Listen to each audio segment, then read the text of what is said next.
short term, these markets are being driven by momentum. We are underweight the entire tech complex at this point. We stay risk on heading into next year. There is chance for some deterioration in equity markets. We're embracing a broadening out theme. This is Bloomberg Surveillance with Jonathan Ferro, Lisa Abramowicz, and Annmarie Hordern.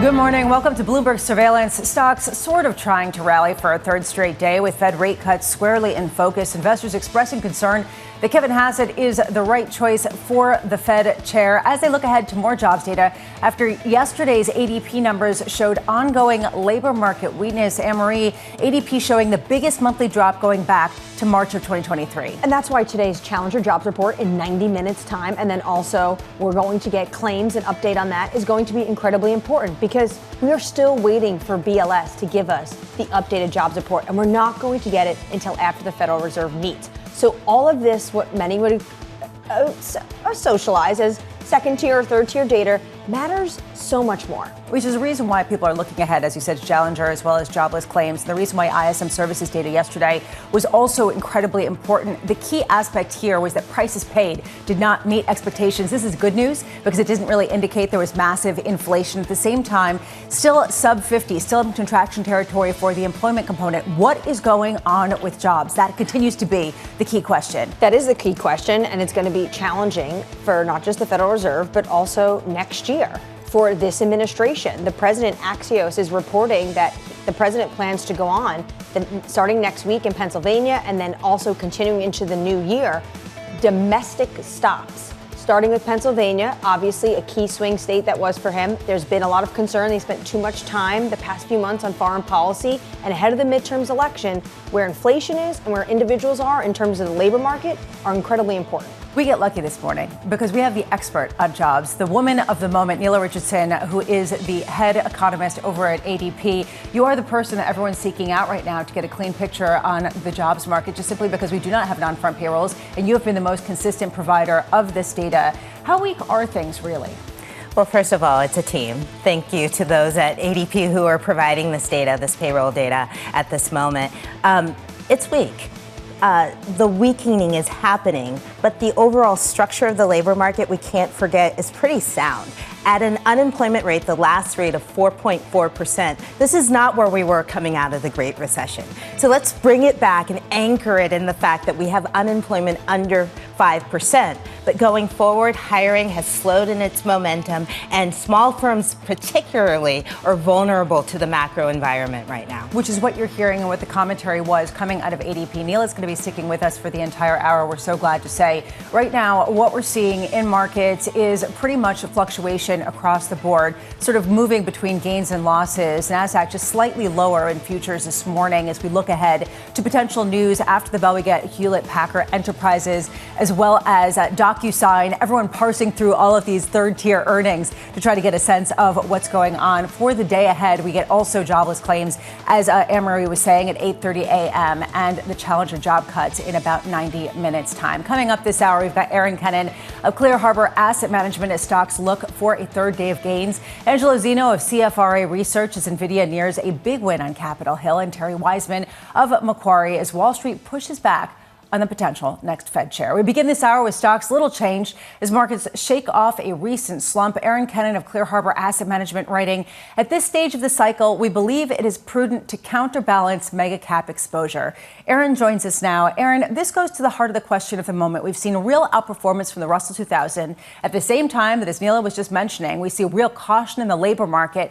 How do you get optimistic about the rest of the 493 if you don't see green shoots in the underlying economy? Well, thanks, Lisa. Yeah, good morning. I think it's quite interesting to see, you look at Q3 earnings here in the United States, and the mega cap sector grew nicely at about a 22% rate.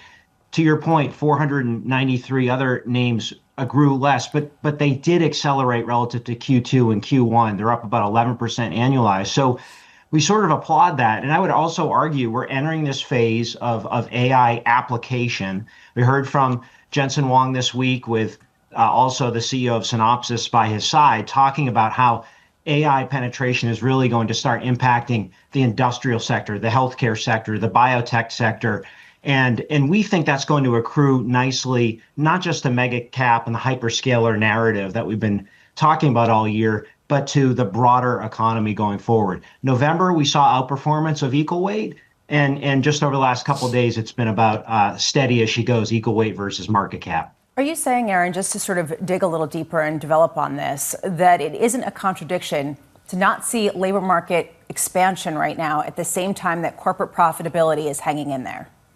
I think there are a couple of things going on, and Neela can probably speak to this as well.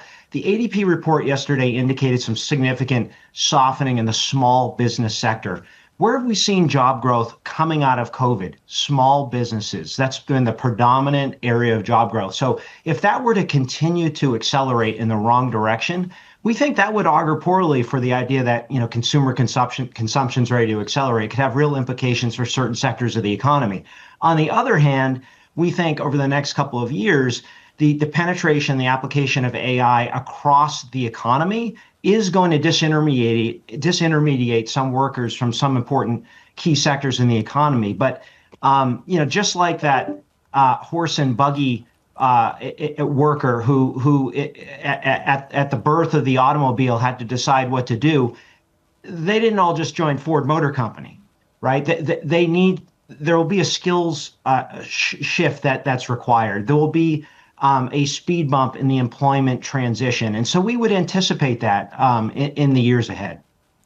Aaron, I'm curious in your thoughts about how critical the small business, the Main Street economy is to your projections of the asset market going forward, especially in 2026. If, and that's a big if, question mark right now, if the labor market continues to weaken, do you still see the kind of stock market performance we've seen to date going into the new year? I think it's been this K-shaped recovery. It's been the tale of two consumers. Anila, you look at almost half, maybe 45% or so of working adults here in this country have no financial assets. Yet they are consumers, but were they consuming in the non-discretionary areas? So we would want to be mindful of that as it pertains to the market in 2026. But as we look forward, we think about 2026, and Annmarie started the show at the top talking about the midterm elections. So, hard to believe we're going to have fiscal tightening going into 26. In fact, we know we're not going to, because the big beautiful bill is going to be stimulative. And we also anticipate further rate cuts, not just next month, but also in the coming year. And so for us, that bodes well. We're starting to see some disinflationary trends. We know AI, like most technologies, will most likely prove to be disinflationary, so that's good. And we're starting to see rents come down as well. That's always with a lag, and we're starting to see that play out in the data. So I'm not sure we see the 2% target in 26 that the Fed would like to see, but probably we'll see some core areas of CPI moderate. Aaron, when you look at Fed rate cuts next year, there's this Financial Times story that bond investors are telling the Treasury Department that they are concerned about what Kevin Hassett would mean for the bond market, potentially wanting to really run a very dovish monetary policy. Are you concerned about a Kevin Hassett chair?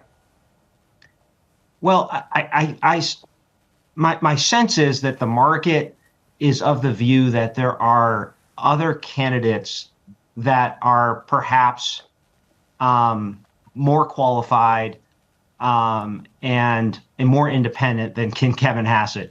And I think that's the prevailing view.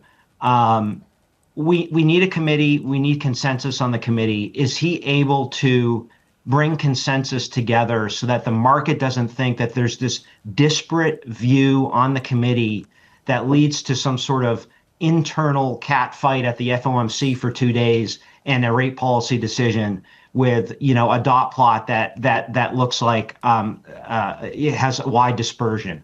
I don't think that would be healthy for the market, and I think that's one of the fears that I would have with a Hassett. Perhaps with other candidates that are on the list, I'd feel significantly more comfortable with that. I think the market would. Certainly, our view, though, is that the Fed is poised, regardless, Annmarie, of who's at the top, to see rate cuts continue. Probably two more cuts in 2026, another one in December, and it probably doesn't matter who's at the helm for that to happen.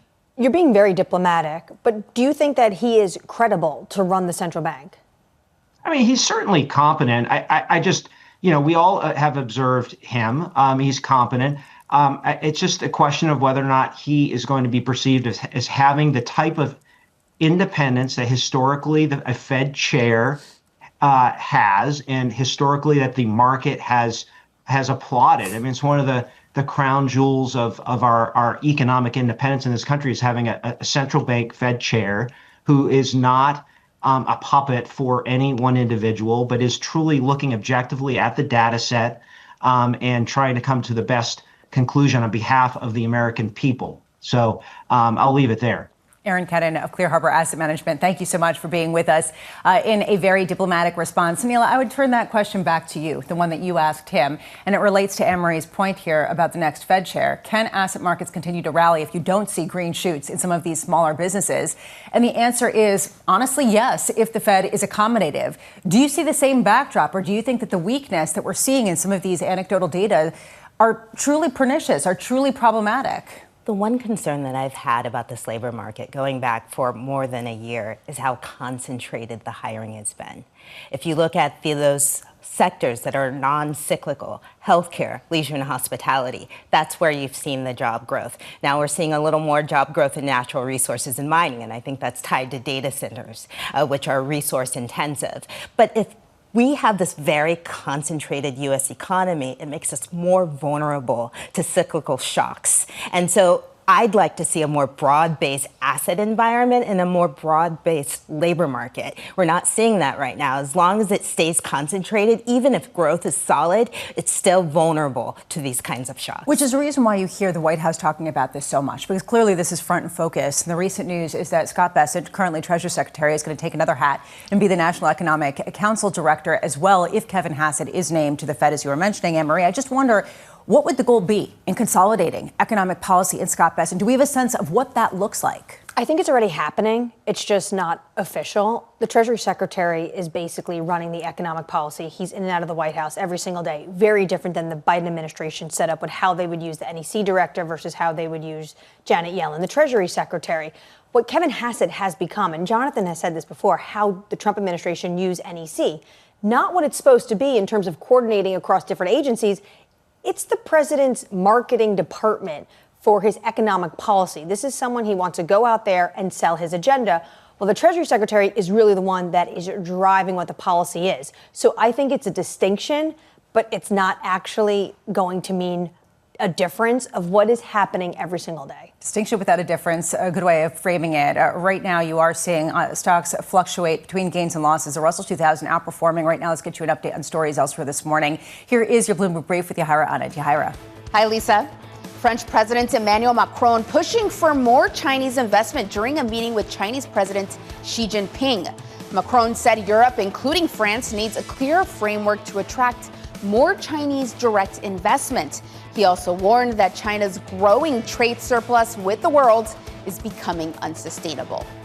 Meanwhile, as you all were just discussing, Treasury Secretary Scott Bessent could be the next National Economic Council Director. Sources telling us here at Bloomberg that President Trump's top aides are considering Bessent for the dual role.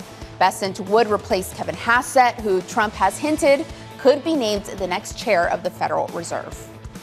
And Amazon is considering ending its partnership with the U.S. Postal Service due to rising prices. The Washington Post reporting the e-commerce giant is preparing to expand its own nationwide delivery network if it's unable to reach a deal with USPS. Nothing has been finalized yet, but the loss of Amazon's business risks multi-billion-dollar losses for the U.S. Postal Service. That's your Bloomberg Brief. Lisa? Thank you so much, Yahira. Yeah, the USPS doesn't break out exactly who its customers are and what volumes, but it is believed that Amazon is the biggest by far in terms of customer base. Up next, President Trump's cost concerns. Just about everything is down. You know, this whole thing is, they use the word affordability. It's a Democrat hoax. They're the ones that drove the prices up. Ed Mills of Raymond James joining us next from New York. This is Bloomberg Surveillance.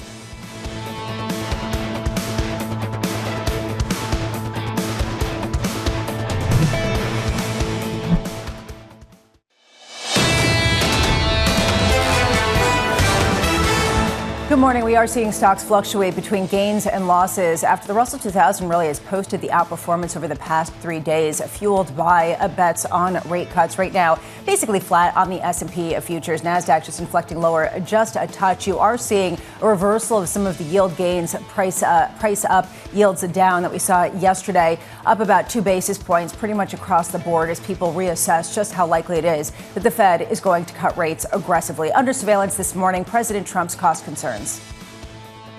My administration has taken historic action to lower costs for American consumers, protect American auto jobs, and make buying a car much more affordable for countless American families and also safer. Just about everything is down.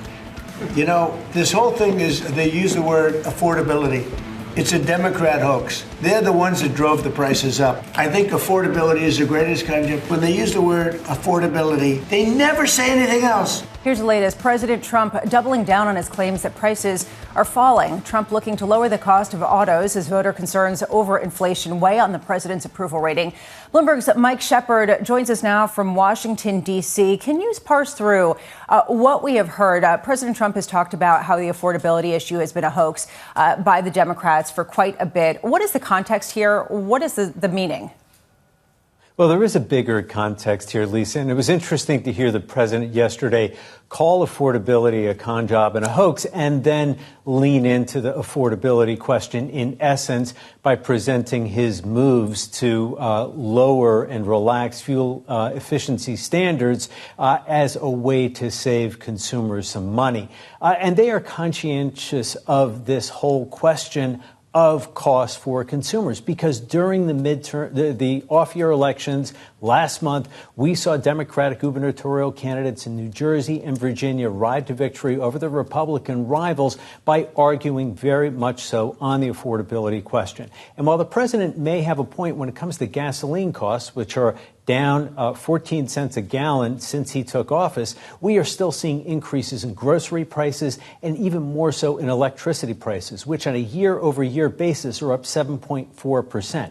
And the president has to be keeping a close eye on the price of energy, in particular because part of his agenda depends on expanding all of those data centers, which rely so much on energy and access to electricity, which isn't expanding fast enough to keep up with demand. And that is driving up prices. And that looks to be an argument that Democrats will start to make heading into the midterms next year. Bloomberg's Mike Shepard, thank you so much. And we definitely saw that in the midterms. Joining us to continue the conversation is Ed Mills of Raymond James. Ed, a bigger question here to you. What do you make of the strategy that President Trump is taking, which is to essentially deny the sentiment surveys that were part of what got him into office? Lisa, it's the playbook I've seen every single time. It is something that I've always told clients here at Raymond James is that President Trump doesn't spend time on the defense. He goes on the offense every single opportunity. So what we're seeing here is exactly what was just discussed. Republicans did not do well last month in the elections. He's looking at the midterms. He wants to make sure that he can keep the House, keep the Senate. The Senate's in a better position, but he is going to try to go on the offense here. He wants to talk about his tax cuts that was passed in July. The auto piece here, there's going to be the deductibility for auto interest for certain kind of cars made here in the United States. And he's going to probably aggressively lean into kind of who his next pick is for the Federal Reserve, trying to bring down interest rates. And one thing I've been telling clients is if we get a pick for the Federal Reserve here in the next month, I don't see Jay Powell lasting in that seat until his term ends in May. I think that new Fed chair could be in that seat for the March meeting and getting those rate cuts sooner rather than later, pushing that affordability pitch quicker for this Trump administration. Ed, the consensus is that Jay Powell is considering maybe sticking around, keeping his governor chair, even though his chairmanship is going to be ending next year. But you actually think that he would leave running the central bank earlier than his term ends? Yeah, Annmarie, I think the real question is that once you have a selection for chair, if the president has kind of nominated someone, if the Senate approves that individual, and maybe look at kind of Steve Myron's term, it ends on January 31st. So there's going to be an open slot if it is Kevin Hassett. If the Senate has confirmed that the replacement, is that person the new chair? all of the conversations that we were having about will Trump fire Powell, one of the only ways that there was a consensus out there that you could potentially replace a chair is if the president has appointed and the Senate has confirmed a replacement. Now, Jay Powell's term would have ended earlier than May 15th if Biden hadn't delayed in renominating Powell in the first place. And so I think this is going to be the conversation that speeds up pretty quickly here is there going to be a 5-6 month lag between an appointment and a confirmation? I don't think that the Trump administration is going to be okay with that. I think there's going to be a lot of pressure on the Senate to appoint and confirm that new chairman, trying to speed this up. Jay Powell can stay as a governor. His term goes until 2026. He'd be the first chairman since Eccles to do that. I still think that there'll be some kind of desire for him to step aside at some point. But I think the real question is, when does the chair actually get confirmed by the Senate? So let's look at who potentially is going to become the chair. Obviously, right now, all arrows are pointing towards Kevin Hassett. I'm sure you've seen the reporting. I'd love to understand how you are reading these tea leaves. Do you think the bond market, or at minimum bond investors that the Treasury Department is talking to, will get a vote? I think what we will see is the market will always test a new Fed chair. What I have been viewing is, we got this leak about a week or so ago. The market reacted okay to that. Now a conversation about, Bessent could be the NEC chair. It's another trial balloon, Anne-Marie, to see whether or not there is a negative or kind of muted market reaction. The more muted the market reaction is to this drip, drip, drip, the more chance and the higher probability it is that it is going to be Hassett. If there were kind of a big negative reaction, I think that could be what spooks President Trump and maybe pulls back. But I think that these stories that are coming out are only positive for his candidacy at this time. Ed Mills of Raymond James, thank you so much. And I would ask Neela how much, from an economic perspective, rate cuts will actually do when it comes to dealing with some of these affordability issues, because we're talking about this as though it's the silver bullet. And I just wonder, is it that? Is it $2,000 checks? Is it something else? What exactly is going to do the trick? Traditionally, the way that the Fed policy hit Main Street, including a rate cut, is through the housing market. And that, I think, it's agreeable. Housing has become expensive in the United States, and that channel for low-income households isn't there in the same way, especially for young people. We're seeing the average age of a homeowner creep up because it takes much more equity to put down on a house now than it used to. And rates are higher than we enjoyed in the early part of, or the late part of the 2000s. So we're having this conflation of demographics. There's a lot of people who want to buy and not enough housing stock. This is a chronic problem. So that channel is shut down. So to your question, one of the key channels of Fed policy into Main Street isn't really working that well. Now, there are other channels. There are other ways to get to that low-income, middle-income consumer, but it has to be much more deliberate than it has been in the past because we don't have the housing answer that is an easy story for wealth creation in the United States the way it was perhaps in the 90s. But because there's such an emphasis on this from the Trump administration, this is what the Financial Times report was talking about. Kevin Hassett will do what Trump wants him to do. I know that Ed Mills thinks that some of this trial balloon, the rhetoric hasn't been too bad for Kevin Hassett. I would disagree. No one wants to get trust, said one market participant who was asked about this. Another one said, I think the market sees him as a Trump stooge, which erodes the Fed's credibility at the margin. This is not the rhetoric you want from Wall Street going into one of the most important jobs in the entire financial industry in the world. Which is the reason why I think people are watching the market response in a significant way. Right now, what we are seeing is yields just creeping higher, but they have been inflecting lower on the heels of some of the discussion. Yesterday was the worst day for the dollar. Dollar weakening going back 7 weeks. Currently, the Bloomberg Dollar Spot Index, the lowest levels going back to October. Coming up, Angela Zeno of CFRA, as with NVIDIA, faces big questions around China.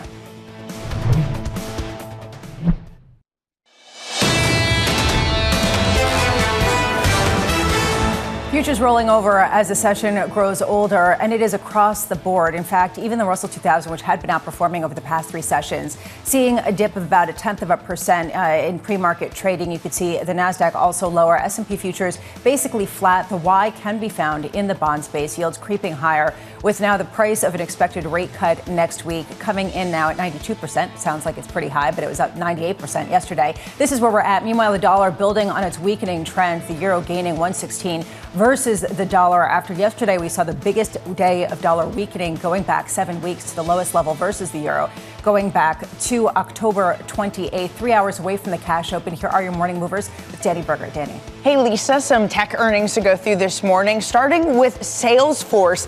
Those shares are up 1.6% in the pre-market trade. There had been this big concern going into it. TD Cowen talked about this, essentially that AI adoption isn't picking up. People are kind of confused on how to use it. Instead, what we got from Salesforce was a beat, a better forecast than expected because of AI adoption. So at least for now, they've kind of soothed those concerns. On the other side of things, though, we also had Snowflake earnings. That the AI adoption wasn't as good as people thought, and there's this concern about competition. So you can see at the bottom there, shares are getting hammered, down 8.5%. Finally, we got sales figures from Costco as well. We're going to get their full earnings come December 11th, but another little sneak peek into the consumer, and it was a miss for them. Shares moving down 1% this morning. The issue was North American sales, U.S. sales were actually the worst spot. Internationally, they did a little bit better. So what does that mean for a company that, is a bargain hunting company, not having people go to it? And for what it's worth, Costco has underperformed all year, basically flat year to date, Lisa. Thank you so much, Danny. And yeah, coming up later this hour, we do get Dollar General earnings. So I'm sure we'll parse through, is it good news? Is it bad news? Is bad news bad news? Is good news bad news? We'll be all discussing that, which I'm sure you're very excited about. On our radar this morning, concerns mounting over Kevin Hass's potential appointment as Fed chair. PGIM's Gregory Peters suggesting that even if approved, Hass lacks the credibility needed to deliver the rapid rate cuts desired by President Donald Trump. Annmarie, we've been talking about this story, and I have to wonder how much this is exactly what President Trump wants, for us to focus on this and not some of the other questions that are sort of swirling about affordability and policy. Well, he definitely does love to talk about the Federal Reserve, and even when it came to the Treasury Secretary, this is very similar to potential trial balloons. Everyone is obsessed with looking at what's going on in poly market and some of the betting markets of who's maybe rising in the ranks. The issue the administration does have is there is an issue with affordability, which is why they themselves made U-turns when it comes to tariffs on certain agricultural products. It is why this morning Axios is talking about the fact that the president is going to be hitting states, a domestic tour starting next week in Pennsylvania, because ahead of the midterm elections, Americans are not feeling it. And what they risk doing is talking about affordability, saying, no, you're fine, the way the Biden administration did when inflation was sky high and it wasn't resonating with the American public. Neela, we've seen negative job creation. We see the lowest print that we saw in the ADP yesterday going back to March of 2023. At the same time that yesterday, Nancy Lazar of Piper Sandler was saying that it's a lagging indicator, that actually when you look forward early next year, we're going to look at this as the trough and actually going to start to see some job creation. Are you seeing any signs of that? And is it predicated on the idea that the Fed will cut rates more aggressively? Let me break that down a little bit, and I wanted to return to this question of affordability. First of all, we put in a weekly employment pulse, so we hope to be at least concurrent with what's going on in real time. This is as real time as the labor market and payroll gets, putting out this ADP employment pulse every single week. So we hope to capture that moment. But let's talk about affordability when it comes to the overall price level. Because while the politicians are concerned with the inflation rate, the people on Main Street are concerned with the fact that inflation has gone up about 25% over the last 5 years. In a normal 5-year period, inflation cumulative is under 10%. So it's not really about the month-to-month increases when you're in Main Street. It's the fact that price levels have gone up across the board over the last 5 years very quickly. And that's what people are responding to. And so this machinations back and forth about how do we get, a couple of bips here or there to help with the overall inflation story doesn't resonate when you're looking at a consumer who's thinking about what prices were 5 years ago versus now. So that may affect sentiment, but they're still buying. And we're going to see that. And we were talking about that with respect to Dollar Tree yesterday. Maybe we'll see that in Dollar General today. We also get Kroger's. People are still buying the items. So I just wonder, is this just a de facto reality no matter who's in office? And this is just going to take time, maybe 2 years, maybe 3 years before it works out? That's the uncomfortable truth. Some of this is structural. It can't be fixed overnight. It can't be fixed with a basis point cut here or there. It really has to be a long-term trajectory that includes productivity increases that lowers the price level. So investing in things that are productive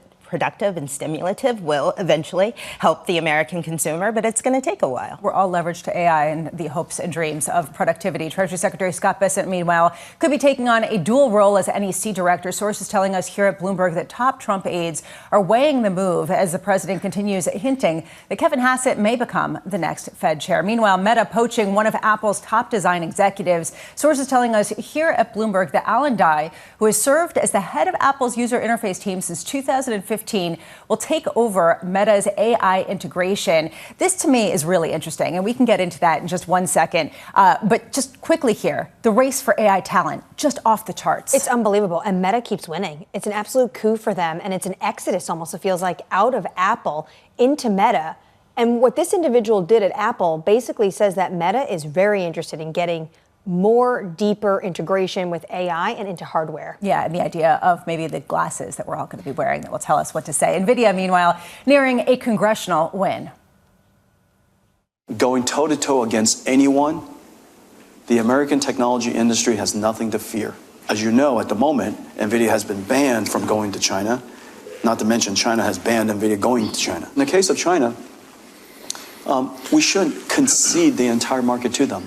They're formidable, but conceding that entire market, we ought to go compete for it. U.S. lawmakers rejecting a bid to curb chip exports, clearing a hurdle for the chip makers looking to sell in China. Joining us now is Matt Bloxham of Bloomberg Intelligence. Matt, if you build it, will they come? If some of the U.S. tech providers can sell the more advanced chips into China, will they buy them? I think they will, yeah. And whether it's through the front door or the back door, I think there's going to be a lot of that technology going to the market, because the reality is that even though Huawei, one of their big local suppliers, has been making big improvements in their technology, it's still a long way behind where NVIDIA is. And as much as some of the local technology companies like Alibaba are kind of leveraging the technology they have, I think they would love to get their hands on the most advanced kit to accelerate what they're doing. Going forward, just how intense is this race getting? We were talking about Apple losing one of its senior members to Meta. We've talked about the idea that Amazon's trying to expedite their chip production. Is this a new phase of the AI race where it's all about competition and less about just investing as much as you possibly can? Yeah, I think it's a new phase. I don't think the competition for investing in as much as you can has stopped either, so it's just an extra layer on top of that. But yeah, for sure, as Annmarie was saying, Meta's been getting the checkbook out for quite some time now to bring in the biggest talent. So far, Apple's kind of held firm on its kind of compensation policy, so it's been limited to kind of compete back, and I think is confident that the Apple brand can bring in the right kind of talent they need. But yeah, we're starting to see AI extend into kind of new areas. This hardware integration, that's not just a US thing, it's also a China thing. And that's going to, there's only so many AI experts out there and engineers out there. So I think that's a big opportunity for younger people out there watching that, if you want to kind of have a really good career, you want to think hard about having AI engineering and software skills on your CV for sure. Matt, thanks so much for being with us. And I'm sure the PSA was heard very loudly across schools in America, certainly, and globally. Matt Bloxham of Bloomberg Intelligence, thank you. Joining us now, Angelo Zeno of CFRA. Angelo, to just sort of build on the discussion of the new phase of the AI build out, do you think that we're going to start to see a period of not only winners, but also true losers, both when it comes to prospects as well as stock valuation? I think when you look at how this market is reacting right now, and it's one where it's really interesting because you've got these narratives that continue to change, where everyone's looking to see who that winner is. I do think ultimately you're going to see a list of winners and a list of non-winners, potentially losers within the overall tech space and AI ecosystem. And I think we're still trying to sort out exactly who those winners and losers are. We've got a really good understanding of what that looks like on the infrastructure side.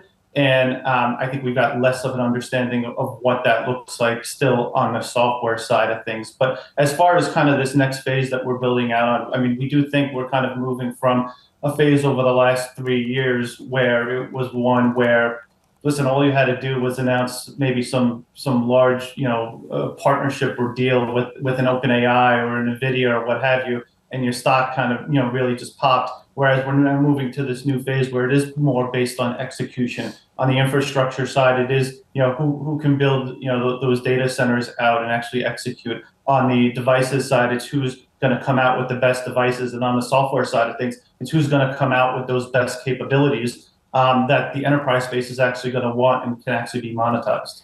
Angela, though, is the appetite there? I'm thinking about the information report yesterday on Microsoft talking about now there's lower expectation for getting businesses to sign up for some of these AI tools and things like agents.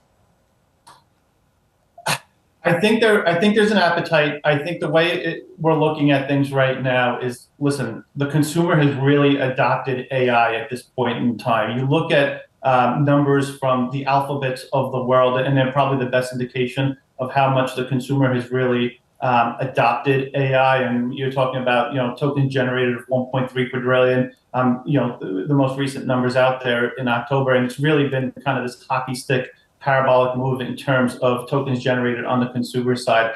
It's been really a slog on the enterprise side of things, and not necessarily a surprise, because when we see these new technology inflections, the consumer always adopts first. And on the enterprise side of things, it really takes a while. When you look at, for instance, Salesforce's results last night, I thought they were actually really good. And I think the momentum we saw on Agentforce just on a sequential basis was phenomenal. But the issue is you can win these bookings, but by the time these actual enterprises go into pilot production and then actually start ramping and adopting these AI agents, it can take several more quarters, and we may not see that till later in 2026 into 27.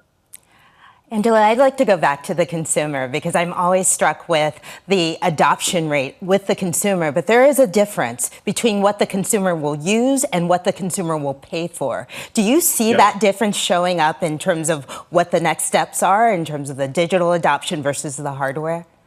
Yeah, I mean, listen, I think that's a great point. And again, when we start thinking about the whole monetization debate and what have you, I mean, the reason consumers adopt this stuff, early on is because it's free, right? I mean, they're willing to kind of go out there, try these new offerings, these AI tools, because it is free to them. As far as paid services is concerned, again, we're not seeing the type of monetization level that maybe I think some on the street would hope to have seen. There are definitely power users on the consumer front, but in terms of scaling and actually monetizing the AI services on a consumer front, we're still not quite there at this point. Right. So what would be the pricing model that gets the consumer engaged with their pocketbooks, especially a consumer that's used to getting digital goods for free? How do you change that and monetize that? I think that's a great question, and I think it depends on the actual platform we're talking about, and how this all adopts. I think right now, when you look at the monetization, at least on the consumer side of things, and maybe how maybe not the consumer itself, but how the consumer we're actually monetizing the consumer is still in terms of digital advertising, right? And that's how the Alphabets and Metas of the world are really benefiting from all of this. But as far as the consumer themselves and shelling out the dollars at this point in time, I think it's all about continuing to find new use cases for AI and finding something that really is game changing for them where they're willing to pay for it. But at this point in time, again, it becomes difficult, especially in a more challenging macro outlook, to really get the consumer to really pay up for these services. I think it gets interesting as we start thinking about new devices, especially as Apple starts rolling out on their, in terms of their AI ambitions, what some of these developers are going to be able to do with kind of AI capabilities in their hands, and some of those, powered apps that we're going to be able to see go out to the consumer potentially late next year into 2027. Angela Zeno, CFRA Research, thank you so much. And Neela's point is exactly the point that you were talking about with Microsoft yesterday. The rumors that potentially they were lowering the quotas for their salespeople because people were not actually being able to sell all of the AI embedded tools that they've been trying to. That's part of the problem, not the fact that people were going back against this report saying it's not that there isn't the appetite there for this. Angela's point, though, is interesting. When it comes to AI, and the consumer, the appetite might be there when it actually translates into hardware. And it's something that you just can't live without, like an iPhone. And it matters for the economy, too, because how do you measure the benefit of these technological advancements if people aren't spending money on them? It's hard to measure, even though they could be productivity enhancing. We can't pick it up in our GDP. We can't pick it up in our output per worker. And so is it measurably making a difference? Well, not where we can see it. Yeah, or is it a solution in search of a problem, which is what some people have suggested. Right now, let's get you an update on stories elsewhere. Here is your Bloomberg Brief with Yahira Anand. Yahira. Hi, Lisa. Hong Kong has ordered all buildings undergoing major repair work to immediately remove exterior scaffolding nets. The move comes as authorities investigate suspicions of forged safety certifications after a building fire last week killed at least 159 people. Officials earlier said the rapid spread of the fire was linked to substandard scaffolding nets and the use of styrofoam boards. Meanwhile, President Donald Trump saying his special envoy, Steve Witkoff, had a, quote, very good meeting with Russian President Vladimir Putin. Speaking in the Oval Office yesterday, the president described the talks as very useful, but without a breakthrough on some of its demands around territory and Ukraine's bid to join NATO. Discussions continue today with a Ukrainian negotiator in Miami. And NVIDIA CEO Jensen Huang says he's not sure if China would accept the company's H200 AI chips if the U.S. relaxes restrictions on sales of the processors. Earlier this year, the chip giant won approval to sell its less powerful H20 chip in Beijing, but China promptly told potential domestic customers to shun the product and rely instead on processors made by Chinese companies like Huawei. That's Bloomberg Brief. Lisa. Thank you so much, Yahira. Up next, Kevin Hassett's credibility.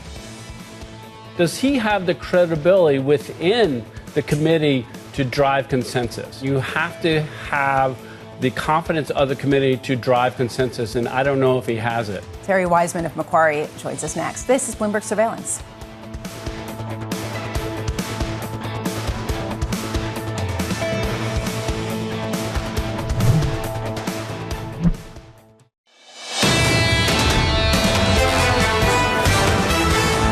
Traders are a little bit lost without all of the economic data that's coming out this morning, sort of fluctuating between gains and losses after 2 days of gains. A real question of what's going to drive sentiment going forward. Basically flat in S&P futures. Continuing to see dollar weakening after yesterday seeing the biggest day of dollar weakness going back to October 28th versus the euro. Meanwhile, yields inflecting higher. Perhaps this is a reason why you're not getting direction. Not a clear sense from the Federal Reserve. Let's stay there. Under surveillance this morning, Kevin Hassett's credibility. On one hand, you have the Fed independence question, with Hassett as, basically tied to the administration. But on the other, does he have the credibility within the committee to drive consensus?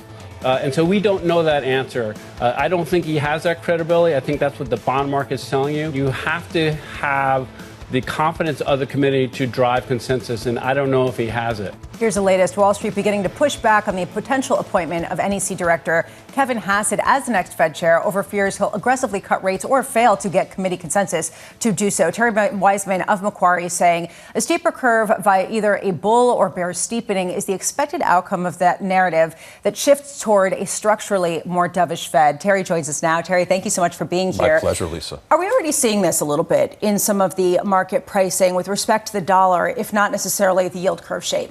Yeah, well, I would argue we've already seen a little bit of it with the yield curve shape in the last few sessions. We've seen the spread between 2s and 10s widen a little bit. Now, granted, it's a small widening in the context of a spread that can vary by many basis points over time.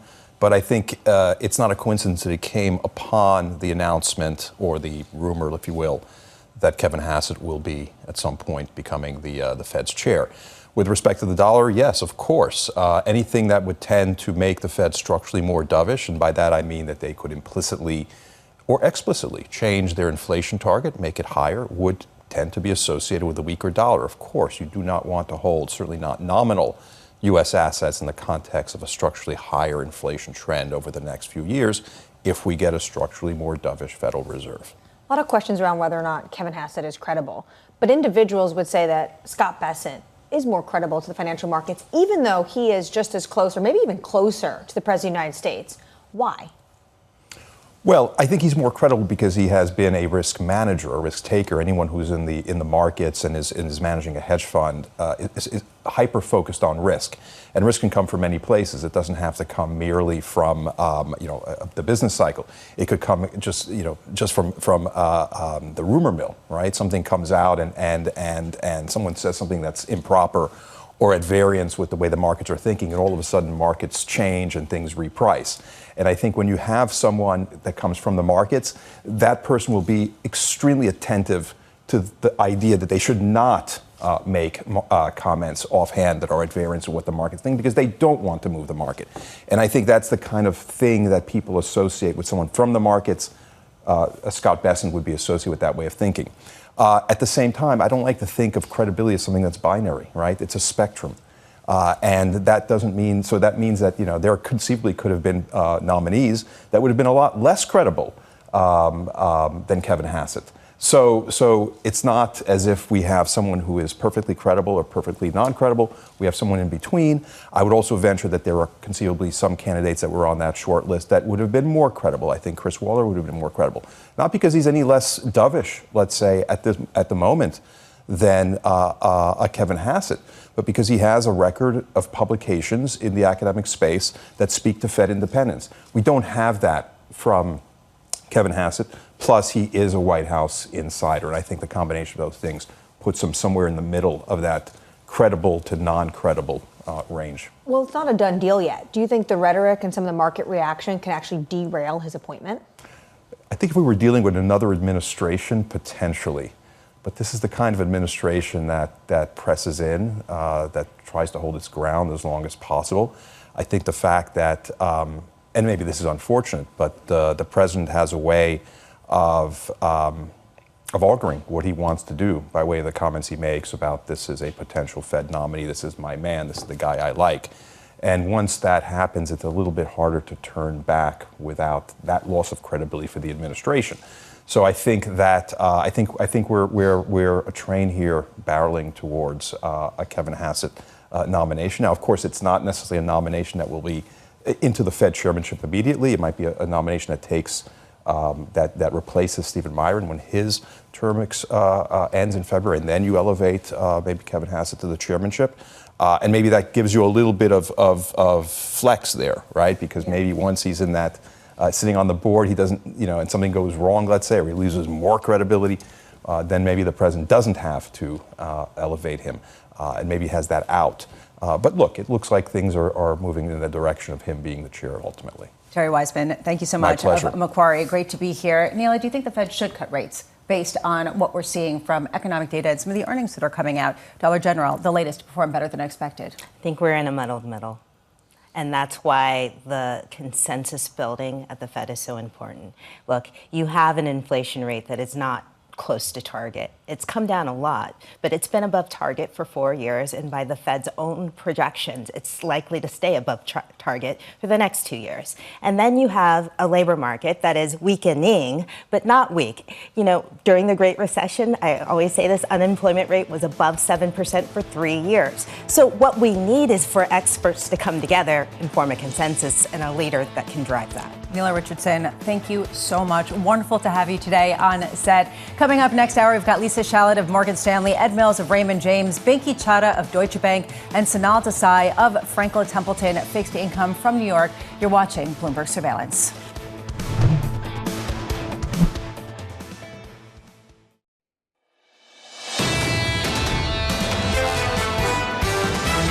It's a cyclical slowdown in the economy. There is some optimism to come as we go into next year. Things are confusing, and you can see that within the debate within the FOMC. The Fed rate cut is the right thing, and I think we'll get it. We actually think that 2026 is going to see a few more cuts. This is Bloomberg Surveillance with Jonathan Ferro, Lisa Abramowicz, and Annmarie Hordern. Good morning. Welcome back to Bloomberg Surveillance. Futures sort of trying to rally for a third straight day, trying to get some optimism about growth that can outweigh fears about high-tech valuations. Labor market data, meanwhile, next up with challenger job cuts and claims on deck, with traders pricing in more Fed rate cuts and earnings continuing to trickle in. HP Enterprise, DocuSign due after the bell. What we are seeing right now, Dollar General coming out just moments ago. This is a discount retailer. And Annmarie, The actual results were better than expected. Is this good news or bad news for the consumer? Well, I think it's good news in the sense that the American consumer is going out and spending. They are expanding. What could be potentially read into the broader market is it's bad news because does this mean that more individuals on the higher end or middle are trading down to find deals because they are being pinched ever more so? A lot of Americans live paycheck to paycheck. Yesterday, Mohamed El-Erian was talking about this on X. He was saying that the U.S. consumer remains an engine of the growth economy. Even though there's concerns about the labor market, he put in all caps, very Trump, impressive consumer resilience. And that's what we've seen time and time again after all these earnings. Yeah, Dollar General coming out is seeing comp sales increasing more than expected, raising full-year forecast, talking about real estate expansion as it tries to cater to more consumers. On a broader level, the jobs picture has been really muddled. What we got from ADP yesterday was the biggest contraction going back to March of 2023. We get challenger job cuts in less than a half an hour time. Then, of course, we get jobless claims. At what point do we get enough information to understand whether this is a labor market in decline that coheres with an economy that can't keep up down the line, or is it something we can shrug off? It's the nadir, and next year we'll see the turnaround. Potentially. I mean, this administration certainly wants to see the turnaround next year, and we will get a lot of fiscal impulse next year when the one big beautiful bill starts to get digested through the economy. Maybe there's going to be $2,000 checks. That might be an issue for the inflation front. The other mandate for this Federal Reserve. The issue right now is that we still are in, I don't know if it's going to say a data desert anymore after the government shutdown, but it certainly is foggy. We are getting second and third tier data. But we do not have a true picture when it comes to the labor market because we are not getting the next BLS jobs report, non-farm payrolls, until after the Federal Reserve meets. So by the end of the year, we probably have a better picture, but we're not going to have one before the Federal Reserve meets next week. With that incredibly clear picture, it's the reason why there isn't a lot of market direction, although today trying to shoot a little bit higher after 2 consecutive days of gains led by the Russell 2000, interestingly enough, this morning. Basically the same across the board. S&P futures up now almost 0.1%. You're seeing NASDAQ futures positive as well. Yields inflecting higher. Watch this space. Even after a better than expected Japanese 30-year bond auction, you're still seeing longer end yields in the United States climb up about 2 basis points to 4.08%. And dollar weakness. This has been the market aspect of market activity, getting to its weakest level going back to October and building on that this morning with the euro higher 116.79. Coming up this hour, we are so pleased to say Lisa Shallot of Morgan Stanley Wealth Management as Wall Street presses pause. Vicky Chadha of Deutsche Bank with a 2026 S&P target of 8,000. And Sonal Desai of Franklin Templeton as the Fed eyes a fresh read on the labor market. We begin this hour with stocks really looking for direction as the potential for a year-end rally is kind of hanging out there. Lisa Shallot of Morgan Stanley Wealth Management writing, 2026 is apt to be a bumpier ride where idiosyncratic navigation and execution produce winners and losers and demand a much higher degree of picking and choosing. Lisa joins us now for more. Lisa, wonderful to see you. Thank you so much for being here. Absolutely. Always great to see you. I want to go back to the point that Jim Zelter of Apollo made earlier this week, where he said that bond markets and stock markets are in conflict right now. You can't have your cake and eat it too. You can't have bond markets expecting Fed rate cuts and stock markets pricing in robust and accelerating growth. Do you agree? I absolutely agree. And you know, our sense is, as is very often the case, the bond market may have it right here. And what I mean by that is I think the bond market is sniffing out this idea that there is likely to be a dovish bias at the Fed, right? Which means, you know, kind of running it hot, running the economy hot. But that ultimately this is a potential inflation risk. And it's why we see a much steeper curve. That steeper curve and that 10-year yield hanging up in there, we fundamentally believe ultimately becomes a headwind for equity market multiples. You know, what has kept the stock market going, yes, it's been earnings, but it has been a heavy dose of multiple expansion. And we really think that that multiple expansion game ends in 2026 in a big way. Do higher yields pose a bigger headwind to tech or to the rest of the universe? That's interesting. I think it's really bifurcated. I think that the steepening of rates on the long end is going to be hard for the long duration assets. That's tech, that's secular growth, that's what has been leadership in the market. I think to the extent that the front end actually may go lower than we originally thought, probably a little bit better for cyclicals. So you have an equity market that broadens and rotates a little bit. For us, that means that this is an index that in aggregate may have moderate gains next year. So unlike my colleague Mike Wilson, who's kind of banging the table and saying we've got 15 to 20% upside in next year's market, our Global Investment Committee is a little bit more measured. We're saying, hey, something closer to 10. Because we think that, you're going to kind of stall out on those long duration assets. Maybe those short cycle cyclicals and small caps, kind of, balance it out. But it's about rotation. And so the aggregate index struggles a little bit. So this will be good for potentially the housing market and potentially for smaller businesses? So absolutely not the housing market, right? Housing market, remember, that's all about the mortgage rate. And our best guess is with that steepening, those mortgage rates are going to hang in there. I mean, one of the things that's been pretty provocative is if you look at it, really in the last month, in the month of November, the 2s 30s has actually steepened by about 25 basis points. Since the beginning of the year, that 2s 30s is 125 basis points steeper. And so that 30 is hanging out there. And that's all about debts and deficits. It's all about the longer term financing dynamics around the U.S. debt. And the crowding out. And so we really are not ready to dive into housing. So spell for the U.S. consumer? So the U.S. consumer, I also think, is going to struggle a little bit. We've been in the camp that says one of the reasons you're seeing this resilience is people are spending their tax cut. Yes, are they going to get the refund check from February to April? Yes, they've known about that since July. The actual savings rates are now well below 5%. We've seen credit cards growing at 8%, right? That's 2 times nominal income growth, right? So people are taking on credit. One of the most interesting stats over the weekend, while folks were talking about, a resilient, Christmas season, is how much is buy now, pay later. Right. So, the aggregate retail sales looking up 4 to 5%. Buy now, pay later is growing at 10.5%. What I'm struck by is that you sound somewhat negative. You think that there is going to be some sort of comeuppance of this rapid growth without really participation from the consumer in a more meaningful way, and that there will be a greater degree of inflation. You still see 10% gains on the S&P 500. What gives? Why? Because fundamentally, if you look at the composition of the S&P 500 index, the earnings power next year is probably going to be able to deliver 10 to 12% earnings growth. Even if you just look at some of the tech companies and what some of the leadership has been. That's a below consensus forecast, right? So that's why I may sound a bit more moderate, but there is earnings power in this market.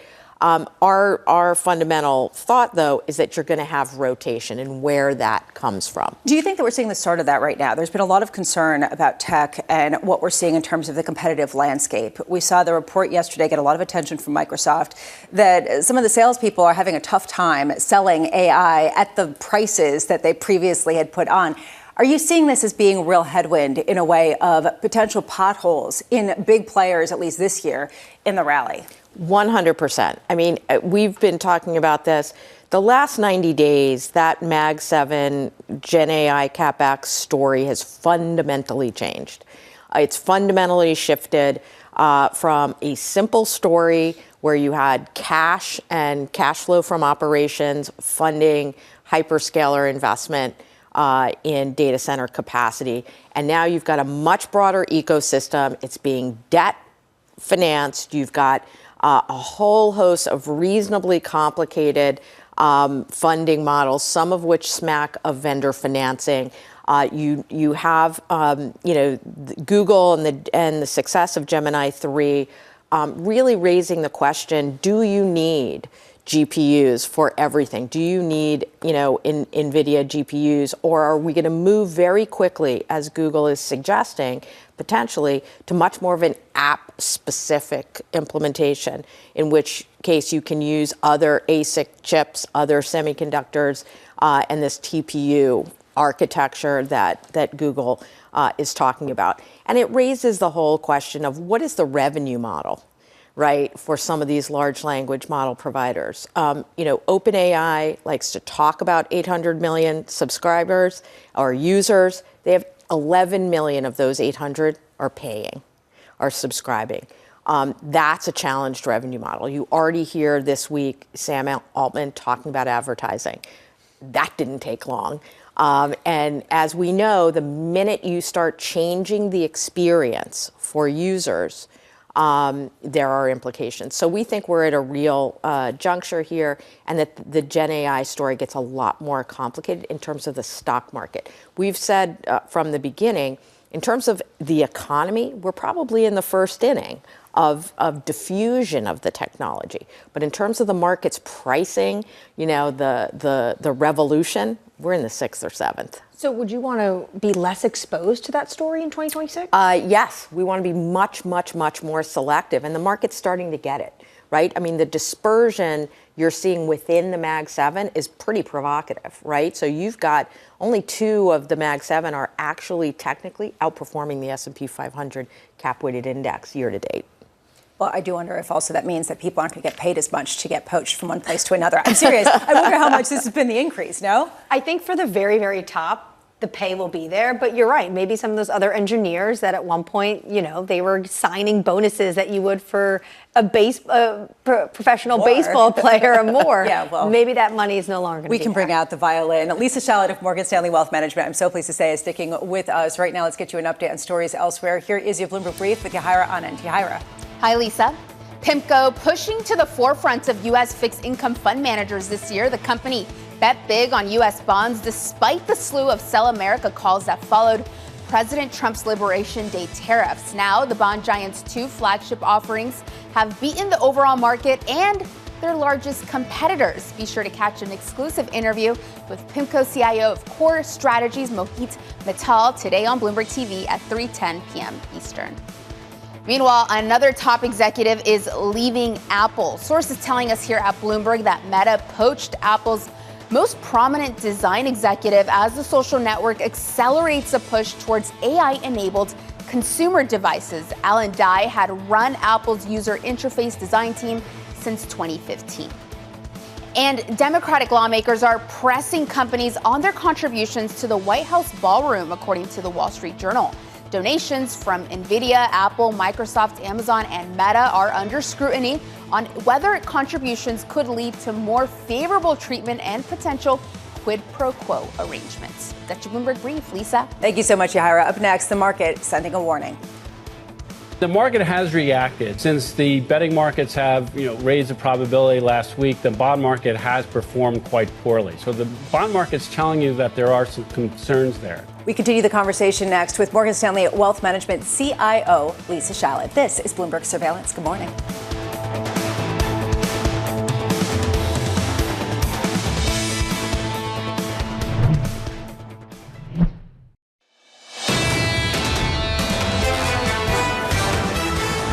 Trying to stage a third consecutive bounce. Can we get that Santa Claus rally that people expect for December? Right now, inflecting upward, but really kind of range bound, fluctuating between gains and losses pretty much across the board. Interesting that the Russell 2000 is lagging behind this morning, with futures just slightly negative after leading over the past 3 sessions, a departure from what we had seen over the first 6 months of the year. In the bond space, this is a reason why there have been so many fluctuations. How much can you get a rally without bonds participating, without the idea that the Fed is on deck, ready to send some sort of bazooka into the market as soon as it can? On the front end, questions about the Fed rate cut up about 2 basis points, 350 on the 2-year. On the long end, 30-year yields rising in the U.S., even though they declined significantly in Japan, based on a highly successful 30-year bond auction. A real question about a decoupling, perhaps, in direction of those 2 markets. And when you bleed it into the currency space, dollar weakness continues. The euro mounting some gains despite some political uncertainty over in Germany, despite us waiting a vote in France. You're still seeing 116.78 on the euro versus the dollar. The dollar at the weakest level since October. Under surveillance this morning, the market sending a warning. The market has reacted since the betting markets have, raised the probability last week. The bond market has performed quite poorly. So the bond market's telling you that there are some concerns there. It's important to remember that it's a full committee. I think the Fed chair is just one aspect. I look for, some other structural changes on the come from the Fed that actually whittles the independence even more. Here's the latest. Wall Street warning the U.S. Treasury about possibility nominating Fed Chair Kevin Hassett as the next leader of the U.S. Central Bank. The Financial Times reporting executives, asset managers, and members of the Treasury Borrowing Advisory Committee have expressed concerns over Fed independence while vouching for other candidates. Bloomberg's Mike Shepard joins us now. Mike, is the concern that the new Fed chair couldn't necessarily wrangle the votes necessary, or that the new Fed chair could potentially erode credibility in the international and domestic sphere of independence between the Fed and the executive branch? Well, Lisa, in a way, it is actually both of those questions. And we heard Greg Peters, who is a member of that Treasury Borrowing Advisory Committee himself, raising questions about whether Kevin Hassett has the ability to forge the kind of consensus that a Fed chair needs to do as the Federal Open Market Committee meets several times a year to set interest rate policy. It can be kind of messy behind closed doors, and it really requires that kind of suasion behind the scenes to get people aboard, to get members aboard in voting on a policy move. But more broadly, there are questions about what a Hassett appointment might mean for central bank independence. The very thing that qualifies Hassett in Donald Trump's eyes is his loyalty to the president's economic agenda and his calls for rate cuts. And what that raises in the eyes of the bond market, of course, is whether that means Hassett might be inclined to make interest rate cuts even when the data on inflation are suggesting that the central bank should pursue a different course. Now, central bank independence is a fundamental piece of Fed credibility, and it is something that underpins what keeps rate premiums so low across the market. And that is something else that investors are looking at, too. And this is interesting because we are also seeing not only Hassett as the front runner, but we are seeing a somewhat long lead time between Trump indicating that he may be down to one candidate, and yet waiting until early next year to actually make an announcement. So there may be time for the administration to kind of weigh the impact of this, of the possibility of a Hassett pick on the market and perhaps change course. There's no indication that he is doing so, but it is something that we will have to watch to see how this reaction from investors is playing with the president and across the administration. Mike Shepard, thank you so much for that of Bloomberg. Annmarie, we hear from Neil Dutta on a daily basis. The longer this drags on, the more likely it is that Scott Bessent ends up taking the helm of the Federal Reserve. Yeah, potentially at some point. The president just says, I continuously ask you, I'm not happy with any of the choices in front of me. I'm going to need you to do this. Neil Dutta had a scathing review of what a chair Kevin Hassett would look like yesterday, and basically saying not as good as Waller, not as good as Bessent. And he doesn't think ultimately that Trump will end up picking his NEC director. Morgan Stanley Wealth Management CIO Lisa Shallett is still with us. And Lisa, how much is this discussion really setting up 2026 as a reminiscent year of 2025 in terms of fears of some sort of loss of independence of the Federal Reserve, leading to weakening dollar, potential fears of U.S. dominance, and maybe some outflows, at least in the currency side of things? I absolutely think that that's what part of this debate is about. But interestingly, I think this is about the market recognizing that almost regardless of who sits in that new Fed chair seat, we're moving into this era of fiscal dominance, where the constraints on an independent Fed are just higher. We are in a structurally higher inflation environment. We're in a structurally higher debt environment. The Treasury needs to finance. The Treasury has signaled that they want, to finance in bills on the ultra front end of the curve. There's unbelievable amounts of pressure on the Fed to accommodate that. I think we have to acknowledge, QT or quantitative tightening ended on December 1st. It is highly likely that as, we move forward over the next 6 months, we're now going to be back into the era of stealth QE because we're going to be reinvesting the central bank portfolio proceeds into the balance sheet. So we're actually at Morgan Stanley anticipating that next year and for the next 3 years, if the current Fed policy, stays in place, we're going to be absorbing about $250 billion per year of Treasury supply. When it comes to fiscal dominance and inflation at 3%, how difficult is it going to be for whether it's Kevin Hassett or someone else to even convince the whole board to continue cutting interest rates? So I think that one of the first things that a new chair is going to do is going to be to suggest we have a new framework. I mean, next year's Jackson Hole. 3 becomes 2. 3 is the new 2.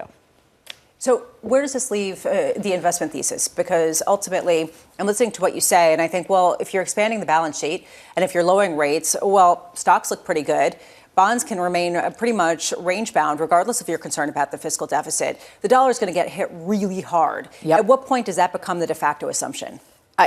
So it's embedded in our assumption that we are going to have a weaker dollar. I know all my colleagues don't necessarily share that view, but fundamentally, for us, not only does it mean inflation's a bit higher, that overall long rates are a bit higher, but the key thing here is that the efficacy of that 60-40 portfolio, right, goes down because both stocks and bonds are positively correlated in that environment. And so you've got to diversify your portfolio. You've got to own some real assets. You've got to own international with this very weak dollar. You've got, to think about managing that volatility. So potentially, hedge funds and some alternatives. At what point are yields so high that they are punitive for overall multiples? And I'm asking this about the 10-year and the 30-year. Yeah. When does it start to bite for overall risk sentiment in the United States? So it's really interesting. I don't think that the market has fundamentally fully digested in terms of multiples that long run neutral is 3 to 3.5 to 4.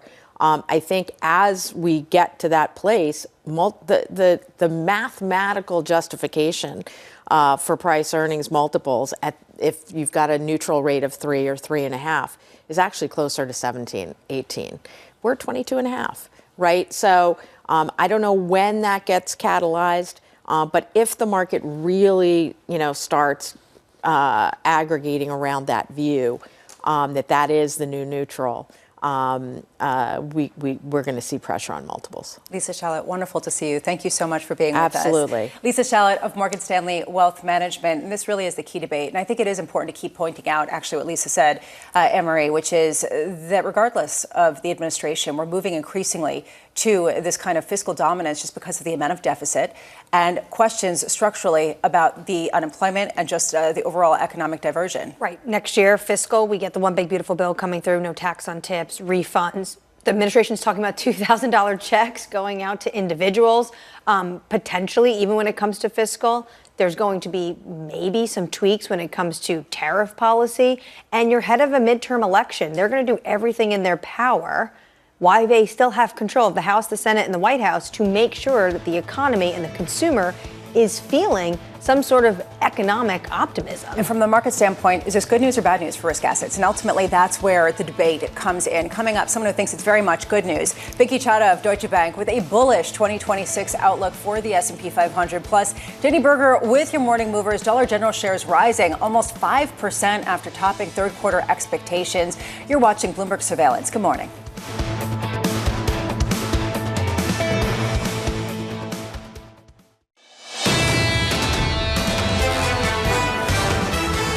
Stocks finding their ground a little bit with some gains early in trading, building on the previous 2 days of gains pretty much across the board. S&P futures up now about 0.1%. You're seeing a similar gain on the NASDAQ 100. Dollar weakness pervades after yesterday seeing the biggest bout of dollar weakening going back to October. 116.77 yields slightly higher, but off their earlier highs, 4.0768 rounded up to the nearest fourth decimal point.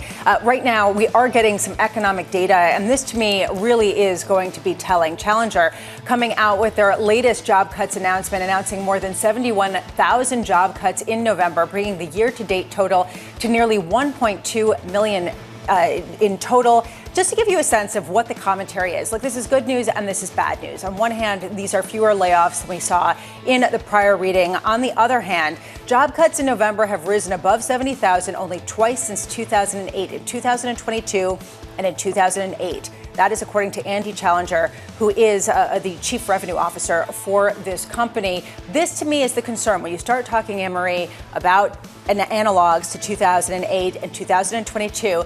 Not a great look. Not a great look. And also this comes after the ADP report yesterday. It'll be interesting what we get from jobless claims in the next hour. But all of this basically cementing how the market feels the Federal Reserve is going to act next week, even without the non-farm payrolls report. The direction of travel right now is showing some weakness in the labor market. And so we'll be checking how much markets are responding. These data points didn't necessarily have that much gravitas in the months before. Now that we're not getting the grand marquee type of data like non-farm payrolls, it has a different kind of meaning. 2 hours away from the cash open, here are your morning movers with Danny Berger. Danny. Hey, Lisa, maybe continuing on the same thing of trying to get a read of the healthy economy. It's another discount store that has another positive set of results. Yesterday, it was Dollar Tree. Today, it is Dollar General. Shares are up nearly 5% with a boost to their outlook. It's everything from groceries to consumables to non-consumables. They also, because groceries is a bigger part, they don't face as much when it comes to tariff costs. So overall, a really positive set of results. You can't say the same for another consumer-exposed brands, and that's Hormel. They make foods like Skippy, like Spam, so a lot of prepackaged type foods. The issue for them is that their profitability has been really hurt. Cost inflation has really been eating into them, but the CEO laying out plans to try to improve some of that. And their fourth quarter, all those fears were basically baked in the fourth quarter beat. So that's why you are seeing such a big rally. Shares are up 6%. Finally, after the bell yesterday, we also got earnings from Salesforce. The concern with Salesforce had been, are people actually using and paying for their AI agents? On the call and during the earnings, the CEO did lay out that that part of the business is growing very, very rapidly. So assuaging those fears for now, shares rally 1.6%. Lisa. Thank you so much, Danny. On our radar this morning, U.S. envoy Steve Witkoff set to meet with a top Ukrainian negotiator in Miami today to continue peace talks. The president's saying a meeting between Witkoff and Russian leader Vladimir Putin was, quote, reasonably good, but the outcome still isn't clear. Meanwhile, the Wall Street Journal reporting that Amazon is preparing to expand its own delivery network and cut ties with the U.S. Postal Service. Amazon serving as the top customer for USPS, bringing in more than $6 billion in revenue this year. And NVIDIA looking for a win on Capitol Hill. People familiar with the matter telling Bloomberg a bill limiting the company's ability to sell advanced AI chips to China will not be part of upcoming defense legislation. A huge win potentially for NVIDIA. Absolutely. They've been lobbying about this. They really don't like any constraints. They understand that potentially there needs to be something like export controls, but they don't like any constraints when it comes to how they could export their chips outside of the United States. Yesterday, also, Jensen Huang in Washington, D.C. said state-by-state AI regulation would drag this industry into a halt and it would create a national security concern, as we need to make sure that the U.S. advances AI technology as quickly as possible. And he takes what he says about artificial intelligence. It was under Biden, it was the diffusion rule that was a problem for him. And all of this, he is talking to the President of the United States about, and probably is the most important person in terms of export controls or national security issues when it comes to AI. He's constantly talking his book. Well, this to me is the ultimate question. At what point is security concern equal to not getting enough chips out into the rest of the world and being dominant in the technology? And how much is security concern allowing China and other nations that potentially are adversaries access to some of the highest tech chips that the United States is producing? Well, the Financial Times also has a scoop that basically this administration wants to make sure that there are no other issues hindering, especially when it comes to national security space, even sanctions that they were supposed to have on some Chinese entities. There's no hindrance when it comes to the trade détente that we've seen when President Trump met with Xi Jinping in South Korea. Well, right now, the market is trying to grapple with what this all looks like. Expectations for the new year rolling in. Binky Chadha of Deutsche Bank with the most bullish take out there, calling for the S&P 500 to reach 8,000 by the end of next year. Writing this, in 2026, we see robust earnings growth and equity valuations remaining elevated. Binky joins us now. Binky, good morning. Thank you for being with us. Good morning. Thank you for having me. What makes you so incredibly bullish, given what we're seeing right now, which is that winners don't take all, or they might take all, but there still are a lot of losers in the AI space that has been driving a lot of the gains so far? Sure. So, I'm not sure that I would characterize my outlook as being so bullish. We have 14% earnings growth for next year. We had 14% earnings growth in the third quarter. We're looking for about 14% in the fourth quarter. So from an earnings point of view, it's not unreasonable.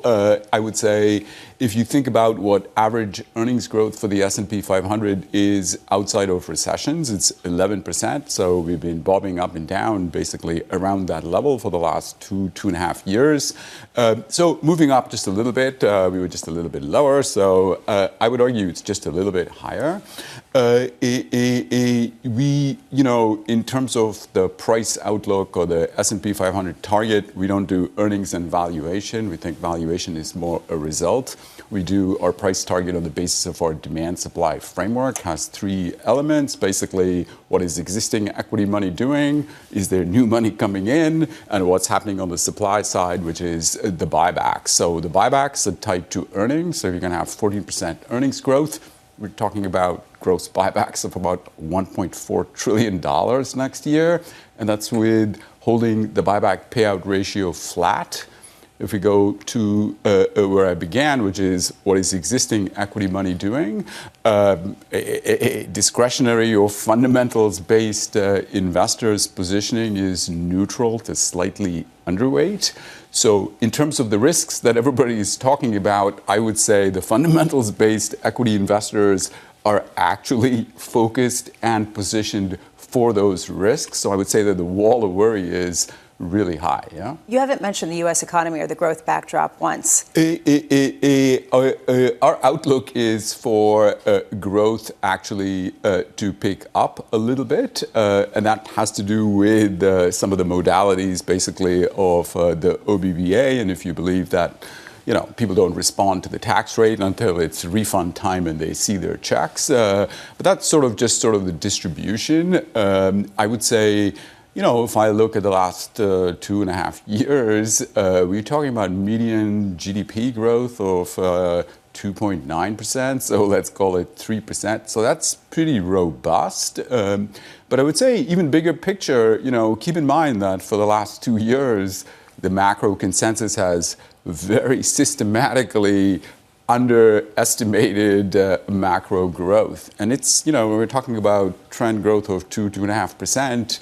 You underestimate by 1% point for 2.5 years, that's kind of a big number, is the way I would put it. So I would say the market, the macro consensus, our economists a little bit less so, are still very much focused on the risks. So the equity market has to climb, basically, the traditional wall of worry. And I think it's actually positioned for that. And so, if you look at our positioning measures, we are sort of in the middle, just going to the top and the market actually getting bullish and positioning in a bullish way. It's 9% just from here to the top. If I look at basically the buybacks, they're going to give you around 10 or 11% by themselves. So you put those two things together in a world where the new money, basically all asset classes are benefiting from this big boom that has its basically roots back in the pandemic, when households ended up with basically way too much cash, about $2.5 trillion in excess of trend holdings. And so the new, from new income and new savings, if you're already too overweight cash, it is going to go into financial assets as long as the economy is okay. And that's exactly what's been happening. But it's been happening for 2 years. And so the question is, you can look at a chart of household cash holdings relative to the trend line. And it's sort of at 2028 levels already. So it's got some room to run. I feel like you're trying to convince us, even though you have a very high price target compared to your peers, that you're actually not that bullish. You keep talking about this wall of worries. What's top of mind for risks of 2026? So, like I said, 11% earnings growth is typical. I would say S&P 500, price returns on average historically are 11%. So 14% is not much higher than 11% is the first point that I would make. And I think that, one of the things about that average sort of 11% return, this is not the way we do it. I'm just talking about, a few aspects of historical returns. I think the thing to note is that basically, if you take all the years of positive returns and you say, I'm going to take the years where the market was really positive, not sort of 0.1 or 1%. So we have a cutoff of 2%. If you break the 2% threshold, the average price return is actually 20%. So you could argue, that I'm rather bearish. Okay. And what I would say is, in terms of thinking about next year, the first known catalyst is Q4 earnings. They start in the middle of January. So I think Q4 earnings are extremely important, and we should focus on it for a second, because Q3 earnings came in well better than expected, and it's left actual Q3 earnings above what the consensus is for Q4. I think the consensus is simply stale, because it implies we're going to have a severe sequential contraction in earnings. So we're going to get either buybacks or big beats. Here's the issue that I'm having. Right now, the argument that you're making is liquidity one. And it's that this is a market with a lot of liquidity still in it and looking to go to work. And that ultimately companies have a lot of liquidity. The investor has a lot of liquidity. And money market funds just hit $8 trillion for the first time ever. Is this essentially a central bank that has held policy relatively loose to the growth and isn't going to take the punch bowl away, so keep on playing? I don't attribute much of it basically to the Fed or central bank policies. I would say it's really been about, the resilience of the U.S. economy, which owes its roots back basically to the global financial crisis and the great deleveraging that happened then. And then, of course, the pandemic. So, we're dealing with the world where balance sheets are just much, much stronger. So the capacity is much stronger. So the ability to, absorb and withstand shocks is just much better. I think we overemphasize interest rates. I mean, after the global financial crisis, we had interest rates at zero for a very prolonged period.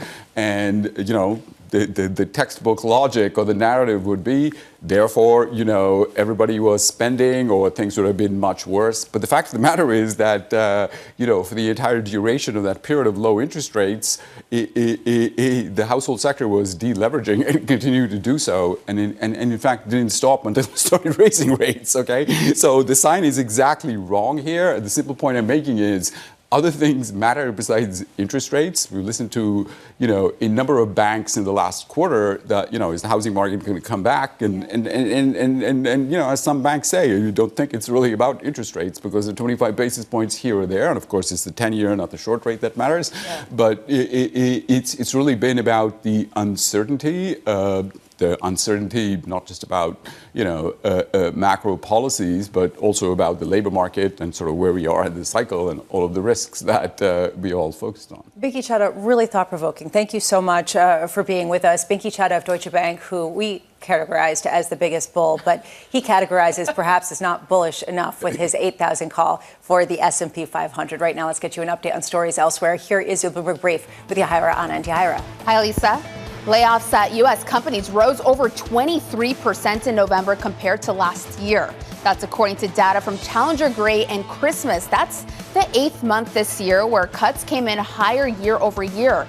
It also marks just the 3rd time since 2008 that November job cuts exceeded 70,000. Overall, layoff plans did ease after surging in October, but still came in at the highest for November in 3 years. Meanwhile, Treasury Secretary Scott Bessent says he will push for a rule requiring candidates for regional Fed presidencies to have lived in that district for at least 3 years. He says the rule may need congressional approval or could be implemented by the Fed chair and board. Bessent's campaigning for a sweeping shakeup of the central bank, which he accuses of straying from its core mandate. And the Trump administration will increase vetting of H-1B visa applicants with instructions to reject those involved in censorship of free speech.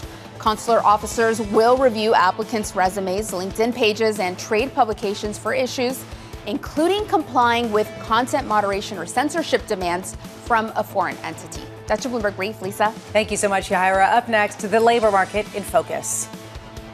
Doves, Hawks seeming to be really at odds right now. And they've got this dual mandate, and they're going to argue about it. But inflation's 3%. That's way above their target. but they're worried about employment. Sanal Desai of Franklin Templeton joins us next. Right now in markets, you do see possibly a third day of a rally. This is Bloomberg Surveillance. Good morning.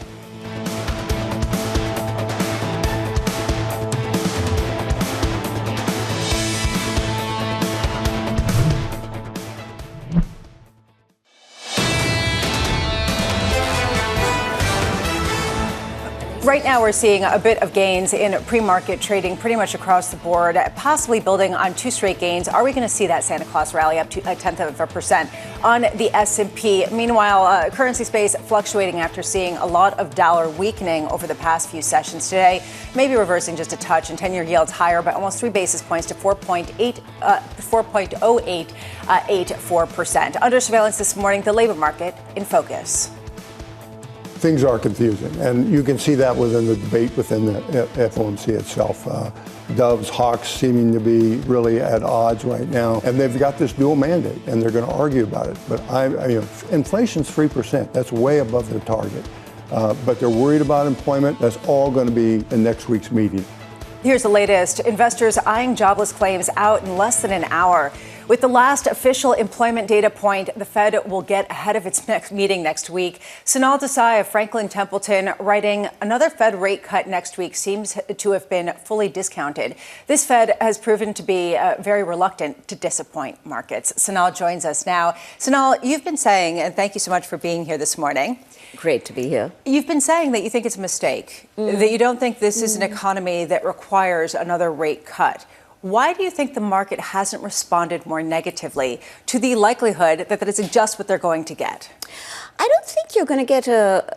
Look, we're on the borderline of what is and isn't acceptable, I think, as far as the market's concerned. In particular, remember, we're still dealing and we're just coming out of a data vacuum. Right? We're just emerging from that.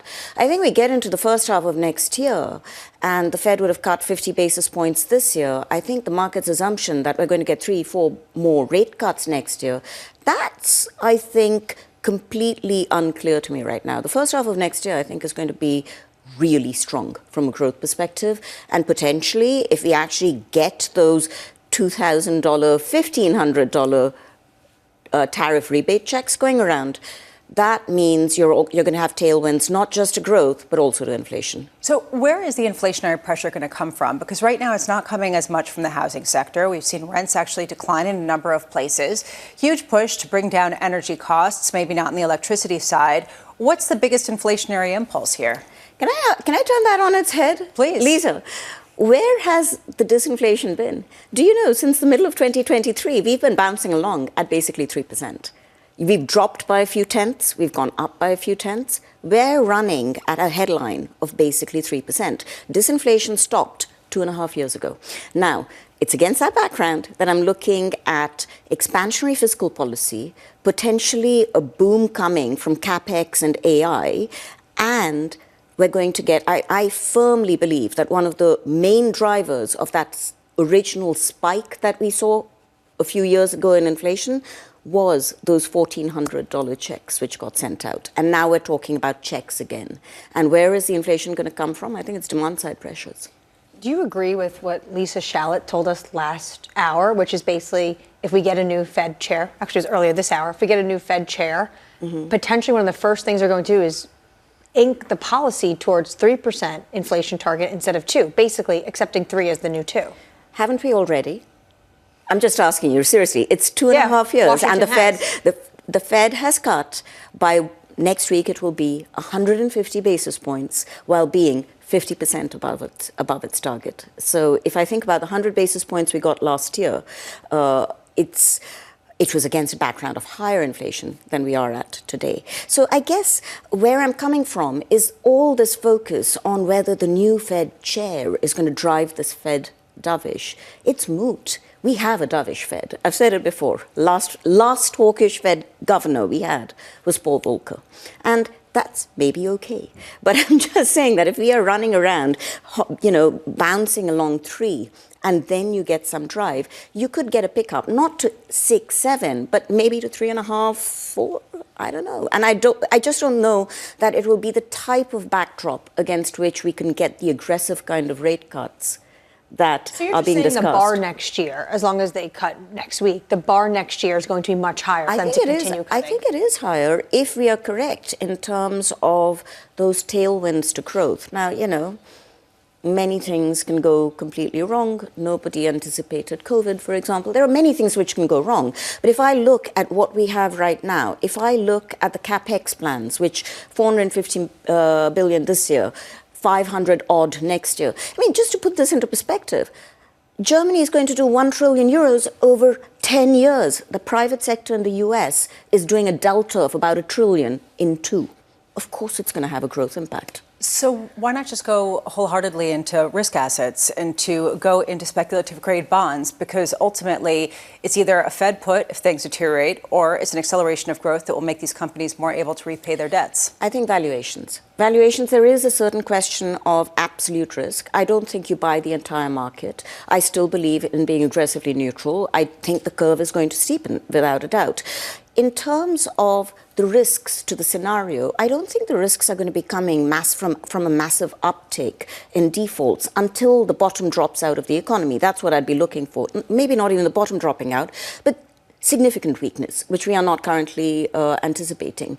But do you go whole hog in? No, because spreads are tight, right? So the valuations for fixed income as a whole, as I'm looking into next year, I'm looking at clipping coupon. Taking income, clipping coupon, but, not anticipating a massive rally from where we are right now. Sonal Desai, wonderful to see you. Thank you so much for being with us here in studio. Sonal Desai of Franklin Templeton here with us. Coming up over the next hour, Tom Becker of BlackRock, Chuck Grom of Gordon Haskett, Kathy Bostancic of Nationwide, and Lisa Simon of Revelio Labs. I am curious going forward of how we interpret, Annmarie, some of these earnings. We got Dollar General, this question around, is this good news? Is this bad news? It sounds like it's a bit of both with respect to both trading down and customers looking for discounts, but also clearly people still have the cash to spend. I think that's exactly right. It's two signals. One, people are still going out, they're spending. Consumer has been resilient, and it hasn't just been these Dollar Tree stores or Dollar General. It's been really across the board. Even Macy's had a very good quarter. But then at the same time, because it's so good, when it comes to the lower retail stores, you have a high-end consumer looking for deals, could spell trouble. Yeah, we'll be looking at Dollar General, Dollar Tree. One is green, one is yellow. Right now, markets looking for a third straight day of gains from New York City. This is Bloomberg Surveillance.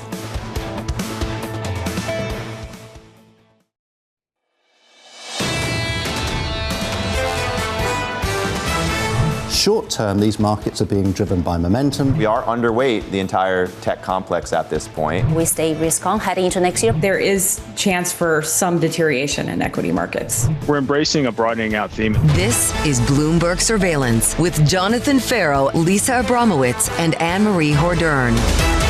Good morning. Welcome back to Bloomberg Surveillance. The stocks look to push a third straight day of gains, just edging higher in pre-market trading. Questions swirling over the economy as corporate America posts some positive returns. Now onto jobless claims in just about a half an hour time. After we got those challenger job cuts, after we got ADP, will we get some insight from the latest bout of data that we get? Well, jobless claims going to be interesting, especially given the fact that we had, as you said, ADP yesterday, which was really downbeat when it comes to private sector, when it comes to small businesses, and then, of course, the challenger cuts this morning. All of this as we head into a Fed meeting where they do not have the gold standard, the top tier when it comes to non-farm payrolls because of the government shutdown. Neil Dutta yesterday, besides his scathing review of Kevin Hassett as Fed chair, talked about the bad labor anecdotes and how they just keep continuing, whether it's Omnicom, whether it's HP, even if it's not a ton of mass announcements. The direction of travel does seem to be seen that there has been some weakness when it comes to the labor market. The ongoing debate right now on Wall Street and in corporate America is, can you see gains on the corporate side without the job market participating? We see this question around artificial intelligence time and again, and whether people have maybe overplayed the valuations. Lisa Shalit in the last hour saying that she thinks that actually the story for the economy related to AI is in the first inning, but the story related to valuations on the tech stock side is probably in the sixth or seventh valuation. And Morgan Stanley strategists are talking about how all these companies are basically spending some $3 trillion on the build out of data centers through 2028. That's only in 3 years' time. It is a mass amount of money, when yet we don't really see the full use case. And maybe individuals are starting to get concerned. Lisa was also talking about the fact that there has been a lot of circular financing in this space. So 2026, incredibly challenging as a lot of this is being financed by the debt market. So as we were just talking about, in about 28 minutes time, we do get the jobless claims, the weekly gauge of just how many people are looking for benefits as well as continuing claims. Watch this space. Then, of course, after the bell, we get a host of earnings.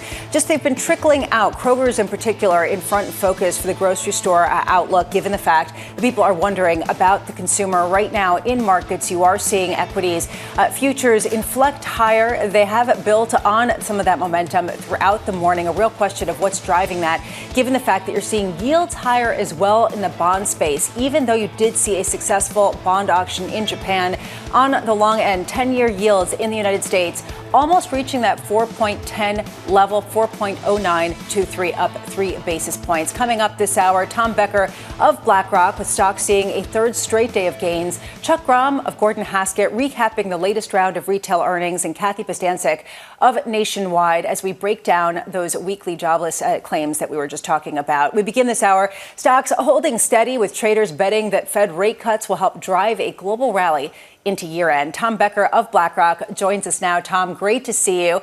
I'm curious to see whether you've shaved. You have gotten rid of the mustache that was for Halloween, Tom. I am curious about how you're seeing right now the deck stacked for next year, given the fact that a lot of people are betting that rate cuts can fuel a lot of the multiple expansion that they're looking for.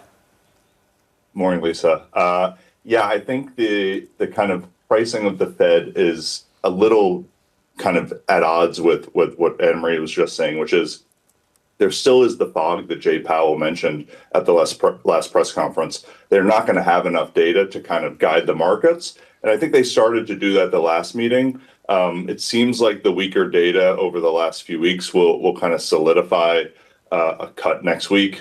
Jay didn't push back against that earlier this week when he could have. But from there, I think that they're going to be a little bit less okay with kind of pricing and meeting by meeting. And that's, the bond market's adjusted to that. Do you think that this market more broadly has gotten away with the idea that the Fed is going to cut rates significantly, that either they're going to cut because of benign disinflation, even with growth, or they're going to aggressively cut in the face of potentially some sort of disruption? Do you think that people have gotten a little bit over enthusiastic, relying on that for some of their pretty positive expectations for next year? So the Fed has a different mandate than other central banks, and I think the dual mandate really gives them a lot of leeway. We've seen this in past cycles. Janet Yellen kind of leaned heavily on her spider web of kind of labor market indicators. And so as kind of the AI maybe takes some of the pressure off the high end of the labor market, as the low end of the labor market is maybe struggling with the low end of the consumer not doing quite as well, I think the labor market in the U.S. Just keeps the Fed more in play than foreign central banks. And so we've shifted portfolios more into U.S. Treasuries versus foreign government bonds because the fiscal policy has moved more stimulatory in other countries. So the U.S. kind of led this fiscal dominance policy mix a few years ago. It was very geared toward crowding in private sector investment. You've got kind of the AI super cycle and the hyperscalers kind of toward the tail end of kind of the acceleration from their capex. And so foreign countries have taken on that playbook, and you're seeing much more crowd in fiscal policy in Europe. You're seeing in Canada, you're seeing in Australia. So these foreign markets are kind of taking that U.S. playbook from a few years ago, deploying it. And that makes treasuries a little bit more attractive relative to those foreign bonds at this point in our portfolios. Tom, though, we're going to have a huge fiscal impulse next year. A lot of laws that were passed this year with the One Big Beautiful Bill, tax rebates. This administration is still talking about $2,000 tariff dividend checks going out to the American people, all ahead of a midterm election where you know that they have control of Congress and the White House. Don't you think there's going to be more fiscal dominance in 2026 in this country as well? For sure. So fiscal dominance, I think, is the DM playbook. We remain short the long end of government bond markets globally. So 30-year bonds to us don't offer attractive risk return because exactly what you're talking about, Annmarie. I think the question of how much is in the price. OBBA was passed back in July. So the market kind of knows that the consumer tax cuts are coming next year. When tax season comes around, it definitely front ran the tax cuts that hit the corporate earnings in Q3 and kind of led to the higher guidance in Q2. So the market sees some of that coming ahead. I guess the question to us is whether those types of tax cuts can potentially be saved more than spent in this type of environment where you are seeing some challenges in kind of the labor market, and maybe uncertainty, consumer confidence are not at levels where you're going to have that kind of stimmy check COVID response where, the money's immediately going to kind of, head into the economy in terms of a really buoyant consumer. The U.S. consumer has been a little more middling this year, and foreign consumers have been stronger. Overnight in Australia, really strong retail sales. European retail sales all year have kind of quietly continued to trend higher despite being hit by the tariffs and having some industrial challenges there. So I think, the question of the psychology of how those additional tax cuts that hit kind of consumers next year feed into the economy is a big open question. It's an interesting point because Lisa Shallett in the last hour was talking about how the resilience we're seeing in the consumer right now ahead of the holidays is them banking on getting their refunds next year. Do you think they're front loading the fiscal impulse out of Washington right now? So then basically next year, there's not going to be a whole lot of spending. We've seen that the last couple of years where you've had a pretty big hangover in January, February, retail sales and kind of consumption data. Credit is flush. Consumers have access to credit. There's some more defaults at the low end, but in general, kind of the middle class and the high end of the K are definitely using their access to credit. And so you're right, they could be pulling forward some of that today. And kind of you're going to see maybe a little bit of a hangover in Q1 potentially. It's really hard to tell. I think the driving through the fog is a good description. Tom, do you think that treasuries are a better bet than some risk assets then? Risk assets, we're pretty neutral in directional sense. I think your last guest was talking about just fully loaded valuations here. It feels a little bit like last year where kind of there's this enthusiasm into year end. You've got kind of a momentum tailwind. It'll be interesting to see at the end of the year when liquidity is a little tighter and market kind of, how some of the dynamics of these momentum trades, how they shake out at the beginning of next year for directional risk assets. We still do like U.S. equities relative to foreign equities.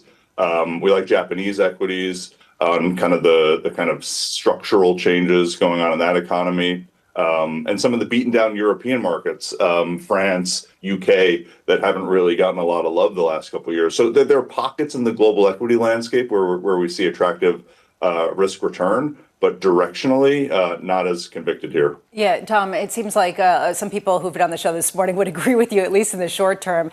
On the rotation side, because you do see potentially an outperformance of U.S. Treasuries, do you think there will be a broadening out, albeit maybe a rocky road in terms of the overall direction? Yeah, I think you can have we have the advantage where we can put relative value positions into portfolios. And so, treasuries could drift higher here. I think it really is a function of the data, the Fed guidance. There's also IEEPA, this big open question for treasuries, which is, are the tariffs legal? Are the companies potentially going to get refund checks if they're deemed illegal? And so that's a real big arbiter for how the U.S. fiscal landscape looks, because the tariffs have been filling in a lot of the budget deficit that OBBBA created. And so if there is kind of this question of, instead of 5-6% budget deficits, it's more 6-7. I think the bond market would definitely have a tough time digesting that. So I do think in the next couple of months, there's just a lot of data, both on the hard side, but also on the policy side, that markets are going to need to interpret to understand what the deficit outlook it is, what the supply outlook looks like. Tom, yesterday the Treasury Secretary exuded a lot of confidence that regardless of what the Supreme Court does on IEEPA, they will use other avenues that they have to enact the same level of tariffs on countries. So when you're concerned about IEEPA, what is it exactly that makes you a little bit nervous? I guess the politics of tariffs might be a little bit different given the November election outturns and the cost of living. Whether you want to keep going hard to the hoop in terms of goods price inflation remaining stickier and higher is kind of an open question from where we sit. That's definitely been a challenge. It's politically unpopular.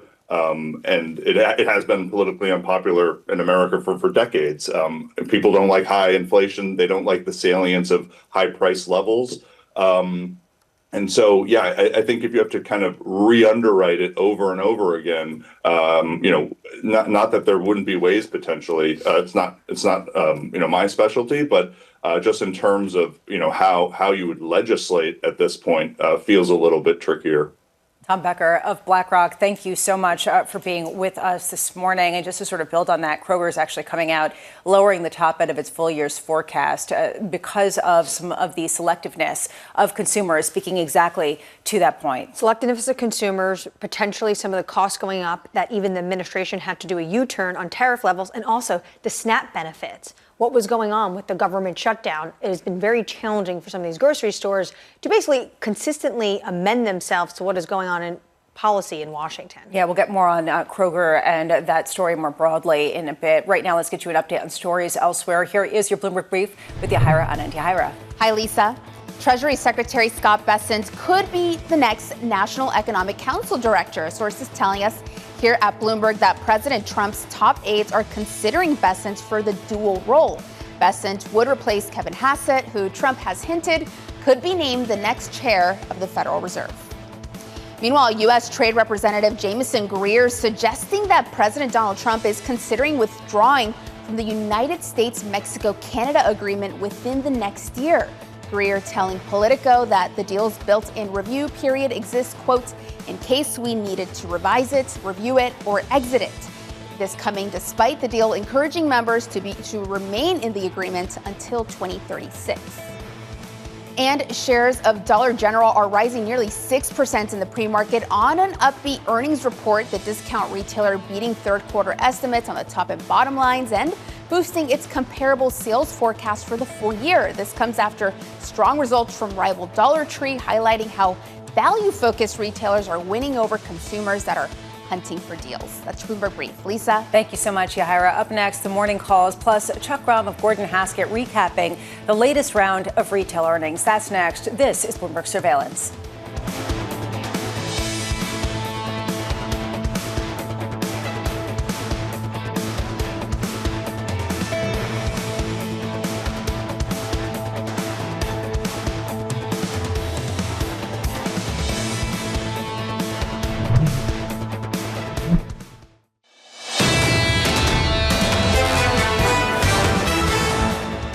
For the last 2 years, the macro consensus has very systematically underestimated macro growth. The market, the macro consensus, our economists a little bit less so, are still very much focused on the risks. So the equity market has to climb basically, the traditional wall of worry. And I think it's actually positioned for that. That was Binky Chadha of Deutsche Bank with his 8,000 call for the S&P 500 by the end of next year. Right now, kind of fluctuating between gains and losses throughout the morning. Futures basically flat on the S&P. We are seeing just a range bound again in the currency space after a bout of dollar weakness. A question of how much that can continue early next year. Yes, a question of fiscal dominance of the U.S., but can Europe get their act together is sort of the key question. And yields continuing to inflect higher. Watch this space up about 3 basis points to 4.09%. Also take a look at Kroger shares pre-market. We did get some earnings from the likes of Dollar General and Kroger. Kroger down 1.5%. Annmarie, a little concerning, kind of the opposite story in terms of consumer choicefulness or pickiness. The idea that people really are being particular about what they can buy. And basically consumers searching to stretch their budget. Maybe they're buying the store brand. Maybe they're buying the sale items, finding any way to make sure they can stretch their budget when they're out grocery shopping. And it's groceries that have been key to this affordability issue. Politico this morning, Lisa, has a brutal poll for this administration. Half, basically, 46% in their poll say the cost of living in the U.S. is the worst they can ever remember it being. And that is a view held by 37% of Trump voters. So this is the challenge the administration has. This is what the polling is showing. Some corporate America is showing strains, especially a lower income cohort. And the president of the United States is saying it's an affordability hoax. That's going to be incredibly challenging and probably why he's going to a state like Pennsylvania next week, according to Axios. Yeah, and certainly people watching the retailers in particular. Time now for the morning calls. First up, Barclays raising its price target on TJX to $172, noting its strong start to the holiday season. Those shares just up about 0.2%. Next up, Citi raising its target on Five Below to $175, seeing near-term positive momentum. And finally, Wells Fargo raising its target on Dollar Tree to $125, citing potential for a good holiday season. Sticking with retail, Dollar General shares rising after earnings. The budget retailer boosting its full-year outlook as more consumers turn to discount options. Chuck Grom of Gordon Haskett has an accumulate on the stock with a price target of $115. Chuck joins us now for more. Chuck, just taking a step back. Good morning. What's your overall view of whether the consumer is in a good place and can spend or not based on diverging reports from different retailers? A lot of moving parts, right, over the past couple of weeks. I think the consumer is going to show up this holiday season, but they're going to be choiceful. We're definitely going to see a lull over the next couple of weeks. But as we've seen during back to school and other holiday periods throughout the year, people are going to show up. I do think that the hangover in January is going to be real, like we've seen over the past couple of years. But there's a lot of moving parts. We'll continue to monitor things. And you know, some of the numbers that we saw over the past 24 hours have been actually pretty good, like you said, on Dollar General, Five Below last night. So we'll see how things shake out. Chuck, Annmarie was talking about this earlier. Is it good news or bad news that consumers are going to the discounters more significantly? Dollar General in particular, Dollar Tree, tends to indicate that people are trading down. Is this time different? I think, you know, everybody's talking about this K-shaped economy, and I think it's real. You saw Bloomingdale's last night at Macy's have really good numbers, and like you said, some of these dollar stores doing a little bit better tend to be an indicator of consumer stress. And I think we'll see that play out. You know, the big thing that we're focused on is companies that can drive traffic, and the big difference between some of these low-end dollar stores is DG's traffic was up 2.5%. Dollar Tree's was actually down. Five Below last night was up 7%. So traffic is always an important barometer for a retailer's health, and that's what we're going to continue to be focused on. Chuck, you're talking about this K-shaped consumer. So, okay, Blue Mercury and Bloomingdale's doing really well. Dollar Tree, Dollar General doing really well. What about those retailers in the middle? Are they doing well? I think it's a jump ball. I think it's companies that are isolated on taking share individually, like a Kohl's or a Macy's. We're going to continue to monitor it. I think there's a lot of market share up for grabs, and at some point it's a zero-sum game. You see in off-price, right? You see TJX doing really well, Ross Stores doing really well, but Burrell's struggling. So there's no really one-size-fits-all. It's all market share opportunities within each of these verticals. When you talk about the hangover in January, what does that look like? Well, that's an interesting question. That could be a lot of things. But I think it's going to be a slowdown in spending in January and into February. People are going to spend. They're going to build up the credit, and then they're going to have to pay that credit down. We've seen that. That's a historical pattern, and I think most retailers will take a really strong holiday for softness in the month of January. It's not a surprise to us. You are going to see some fiscal stimulus come in the form of better tax refunds as we move into the first quarter. That's going to be a very big impact in the front half of 2026. That should be a big tailwind for a lot of companies in our coverage universe. Chuck, we're about 7 minutes away from getting jobless claims, and there's been this divergence where the consumer is held in. It's been a mixed season, but there has been some sign that they are absorbing costs and continuing to shop. And we've seen increasing weakness on the labor front from the retailers that you speak to and analyze. How much are they looking for efficiencies on cutting costs, possibly augmenting with technology in order to maintain their margins, maintain their profitability? No doubt. I mean, if you look at what we're seeing across price increases this year and how all these companies across the board have been able to really minimize the price increases that we're seeing at the consumer level, you're seeing a lot of efficiencies. And that's something that a lot of these companies learned 5 or 6 years ago coming out of COVID, how how to think on their feet, how to be more efficient. And now we're starting to lay in artificial intelligence. We're seeing companies just being smarter across the board, whether it be how they're allocating labor in stores, how they're allocating supply chain costs, just across the board. They're just getting smarter and being able to do it better. But to your point, there are some signs of consumer stress out there. You just referenced Kroger lowering their ID sale guide. Costco, a company who rarely misses on monthly comps, missed last night, and traffic was the issue. So it is tricky out there right now. It's not rosy. I think our macro survey work shows consumer is still very concerned about pricing. I mean, food prices are still up 25 to 30% year over year. It's going to be a very cold winter. We're going to start to hear about higher heating bills coming in, and that's going to be another factor that'll impact that hangover effect in January. So we think you have to be very selective. We're barbelled in our approach in terms of stock ratings. We'll continue to monitor things over the next few weeks. Chuck Grom, and hopefully we can continue to check in with you over the next few weeks. Chuck Grom of Gordon Haskett, thanks so much for being with us. Right now, you are seeing that bifurcation. Dollar General shares, on one hand, doing better. And what you see coming out of Kroger is not so much. Speaking to the story about groceries. Speaking to the story about groceries, that they are up, they are much higher. We saw that the administration has this impulse to try to fix that, reviewing some of the tariff policy and some key groceries, things like bananas. They're supposed to be inflation proof. You're seeing higher prices for coffee, everyday items for consumers, and then they're just being stretched. That's what Kroger's feeling.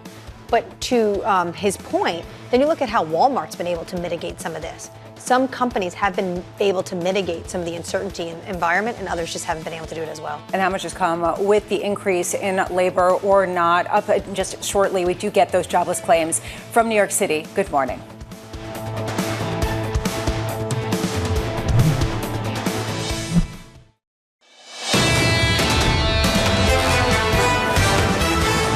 Feels a little bit like people are sitting there turning around their pencils without some of the key data points that we're used to getting. Markets basically flat across the board as futures fluctuate between gains and losses, up about 0.1% on the S&P. You are seeing yields just a touch higher, 4.09% rounded up on the 10-year, despite some auctions overnight that actually did better internationally. Right now, we are getting initial jobless claims, which is the key data that we get after what we got with Challenger, and they actually come in less than expected. They were expected to come in at 220,000. They came in at 191,000. It is down from what we saw last week, which was at 216,000. Now, for continuing claims, you also see a slight decline. So the people who actually were receiving unemployment benefits ticked lower to 1.939 million from 1.96 million. I know it's like parsing hairs. At the same time, in the right direction. This would indicate that the economy is not necessarily falling off the cliff. Bloomberg's Enda Curran joins us with more. Enda, what do we see here? Well, it was a holiday-shortened week, Lisa, worth bearing in mind. But I think it's interesting to your point that the continuing claims also dipped a little bit. I mean, you can have the volatility in the headline number, but a lot of people have been arguing that the ongoing increase in the continuing claims suggests a weakening labour market. Nonetheless, the headline figures, taken with the Challenger data earlier on this morning, suggesting that the pace of layoffs has maybe slowed, perhaps suggests maybe the jobs market isn't as bad as thought, or perhaps is even stabilising. But really, Lisa, the bigger picture, though, we have to remember here, even without the official data, of course, is that we've had the ADP, we've had those warnings from the Beige Book, and of course we have rolling headlines from companies that at the very least the labour market is softening. The question now is just how weak it is, and of course until we get a good run of official data, it's very hard to make that judgment. When you look at markets and how they're responding to this, it's kind of, as you would expect, a mixed picture. On one hand, it does seem like the Fed can cut rates come next week. At the same time, the degree to which they are able to cut rates going forward in question. You could see this. S&P futures now almost flat. NASDAQ futures down now 0.1%. Russell 2000 down 0.3%.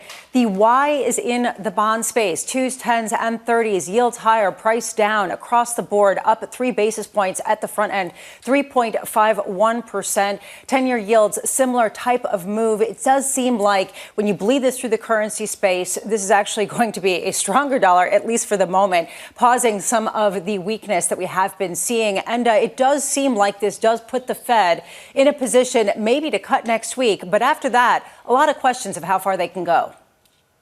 Well, that is a big question, Lisa, as you say. The markets have clearly decided the Fed will cut next week. We had some strong dovish signals towards the start of the blackout period, in particular the head of New York Fed, John Williams, of course, suggesting that perhaps there is enough there to get the Fed over the line for a rate cut. We don't know that. We know it's going to be somewhat of a close call. But to your point, whatever comes out of that decision next week, and especially if they do cut, clearly the indications will be that it's going to be a complicated story heading into next year. We know that inflation remains well above the target. We get PCE tomorrow. That will give us some indication as to where PCE is headed. But when you consider the backdrop of a weakening labour market, but we don't know by how much it's weakening, inflation still above target, but we don't quite yet know what direction it is headed. It's going to take a few more months to get a final handle on the tariff story. There's a lot up in the air right now. So even if the Fed do cut next week, early next year already looks quite complicated. Enda Curran, thank you so much for being with us and breaking that down. Kathy Bostancic of Nationwide joining us now for her take on this. Kathy, is this an all-clear read that maybe the worst is behind us and we're not seeing those jobless claims pick up in a material way that would really raise a red flag? Well, good morning, Lisa. Happy to be with you.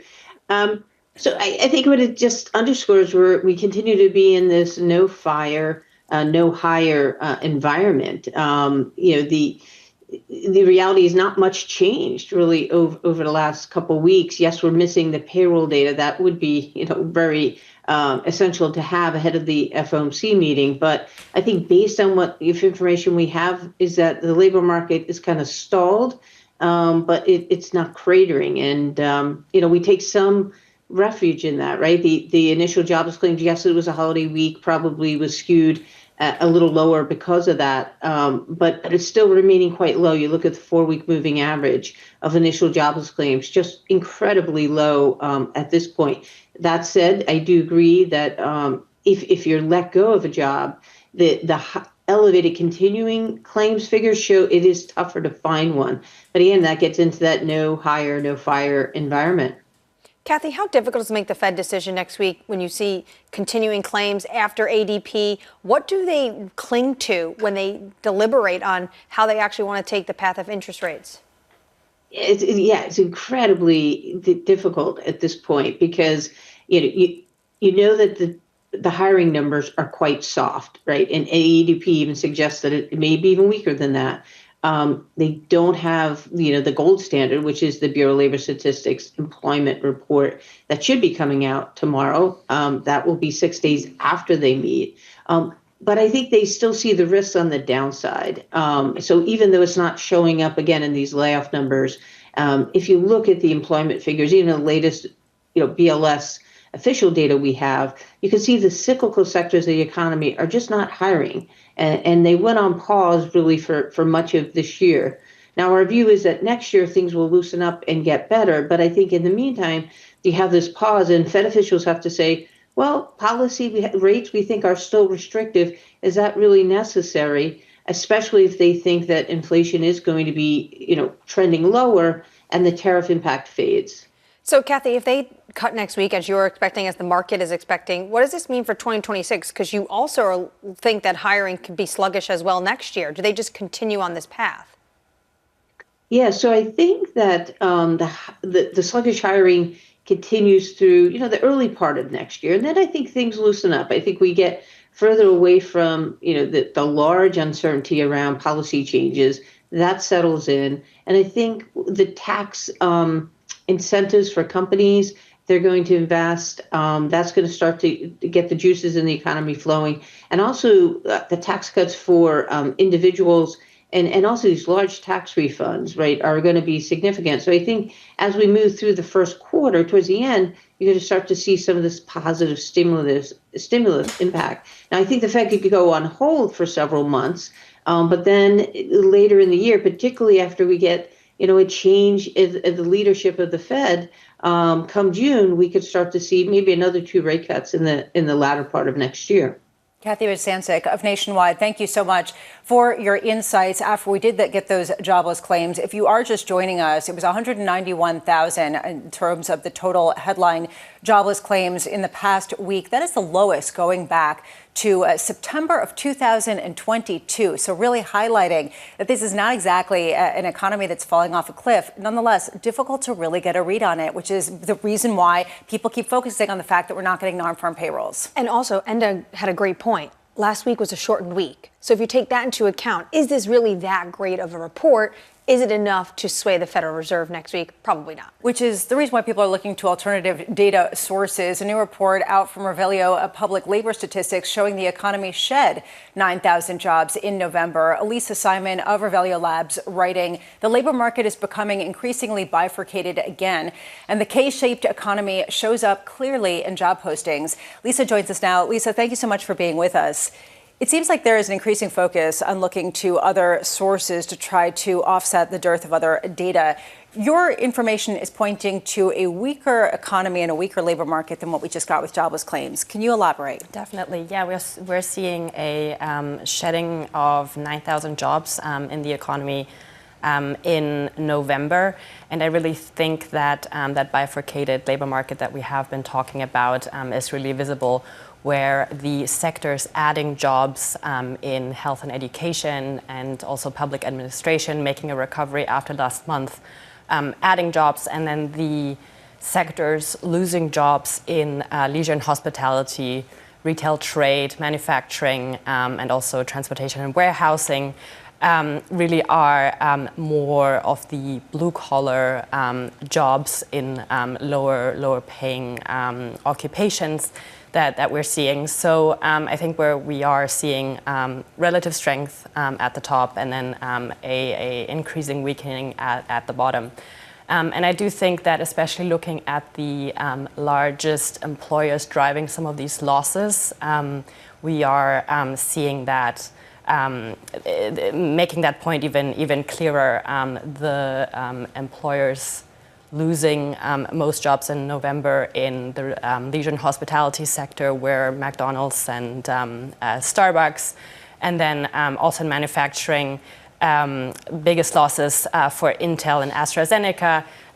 Not so much maybe that blue-collar point, but pointing to the fact what manufacturing employment really means in the U.S., right? Do you have any sense of whether this is demand side or supply side, right? I mean, some of these jobs you could say are probably disproportionately affected by immigration and the fact that it really has been a negative outflow of individuals from this country for a variety of reasons. How much does that end up factoring as much as just a lack of demand, especially given some of the positive earnings we've seen? I do think it's a lack of demand. We are seeing job postings down basically for 12 consecutive months.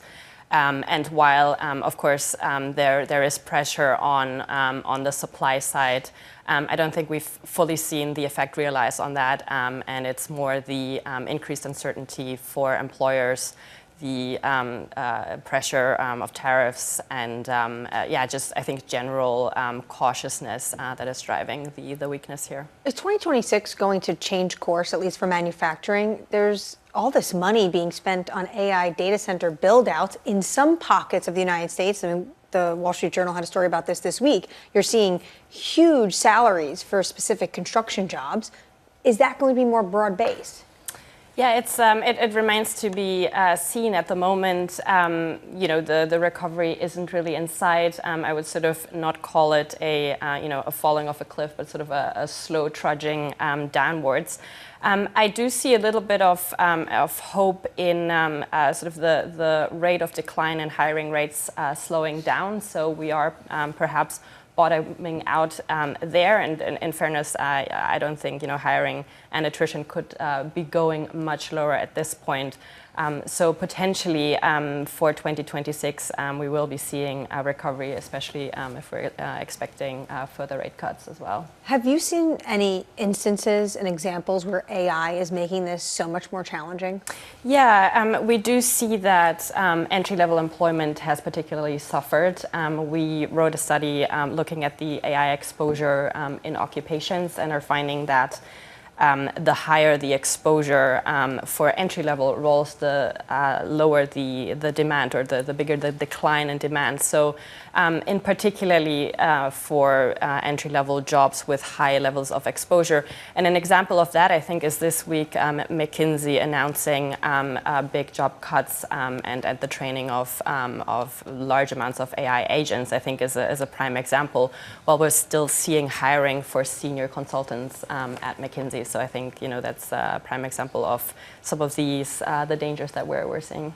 Lisa Simon, thank you so much for being with us. Lisa Simon of Revelio Labs, as we try to get a sense of exactly what's going on. And ultimately, right now, the fact that we just got jobless claims at the lowest level going back to September of 2022 highlights just how confusing this moment really is. You talked about, though, what Lisa was saying in terms of AI and the hiring, what the Anthropic C-suite has been talking about. Those entry-level white-collar jobs potentially could be decimated in the next 5-10 years. Yeah. And maybe sooner. Yeah, well, other people say creative destruction is something that always happens. I will just say it has been a morning of Lisa's, as you pointed out, with our guests and myself. Right now, let's get you an update on stories this morning that are going on elsewhere. Here is your Bloomberg Brief with Yahira. Yahira. Hi, Lisa.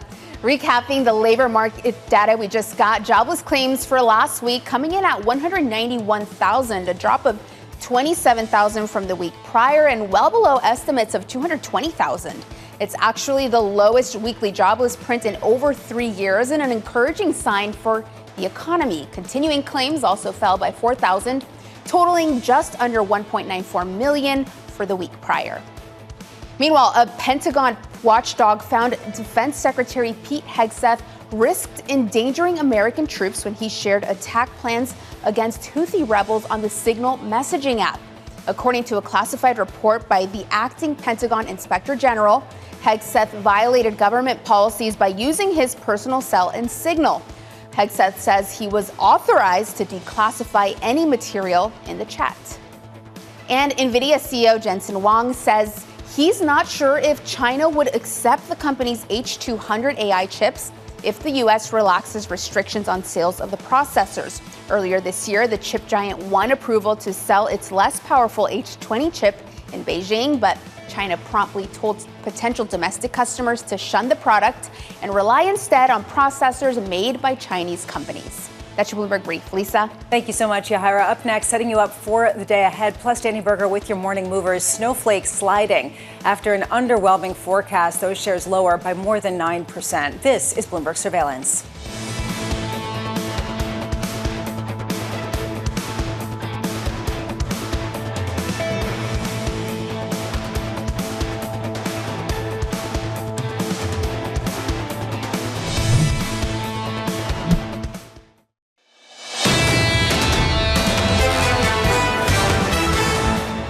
In terms of scaling and actually monetizing the AI services on a consumer front, we're still not quite there at this point. It becomes difficult, especially in a more challenging macro outlook, to really get the consumer to really pay up for these services. I think it gets interesting as we start thinking about new devices. It's all about continuing to find new use cases for AI and finding something that really is game-changing for them where they're willing to pay for it. That was Angela Zeno of CFRA. As questions mount about the use cases and the ability for people to use them, there was a story yesterday about how executives were paying employees bonuses for finding new creative ways to use artificial intelligence. Right now, in markets, you are seeing a bit of a pop in the S&P, although really flat, essentially. Earlier this morning was much more. You're seeing the NASDAQ and Russell futures both lower after bond yields rose. You see actually Russell 2000 underperforming, down 0.4%, 2s, 10s, and 30s, yields higher across the board after the jobless claims came in at the lowest pace going back to September 2022. Now, two-year yields are up by 3 basis points to 3.51%. Yield curve flattening with a real question about whether the Fed can cut as much as people would expect. And what you see in the currency space, just a little pushback from the dollar weakness that we had been seeing with the euro now just slightly lower. Under an hour away from the cash open, here are your morning movers with Danny Berger. Danny. Hey, Lisa, kind of to the theme that you were talking about, the big tech earnings we got yesterday, we're trying to get at this question. Are people using AI? Is it contributing to profitability, or are people just experimenting with it? There was good news that came from Salesforce. They said that their AI agent offering now has 9,500 firms signed up to it. There was some real concern going into the earnings, so that's helping shares pop with also positive outlook up some 1%. Now, on the flip side of things, there's Snowflake. There's one of these cloud companies. for them, the concern is maybe AI isn't contributing as much, or at least not giving them the profitability that people would like to see. Their adjusted margins were something like 7%. The expectation was above 8%. You can see that fear injected into the share price now. They're now down 9.2%. The other flavor of earnings we've been getting are retailers, specifically the discount one. Yesterday was Dollar Tree. Today, it's Dollar General. Another positive set of results. A boost to the outlook that exceeded expectations for them. Costs, they're also able to keep them low because they have all the groceries not exposed to tariffs. So those shares up 4% in the pre-market. Lisa. Thank you so much, Danny. Right now, let's turn to tech. NVIDIA CEO Jensen Huang meeting with President Trump and lawmakers on Capitol Hill. People familiar with the matter telling Bloomberg a bill limiting the company's ability to sell advanced AI chips to China will not be part of upcoming legislation. Bloomberg's Ed Ludlow joins us now. Ed, do you see this as a signal that the mood is changing and that national security is now the United States not having its technology sold internationally, not that U.S. technology will be allowed out of the U.S. into, say, China's hands? Yeah, there's a very specific point of distinction of what the omission of that rulemaking in the GAIN Act provides for.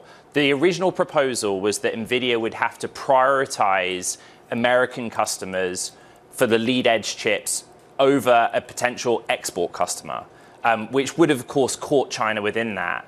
You know, the pieces of news that came out of Jensen Huang's visits to DC yesterday were export controls have been discussed with the president, and we know because Jensen Huang went on a 2.5-hour Joe Rogan podcast that they talk regularly about this issue.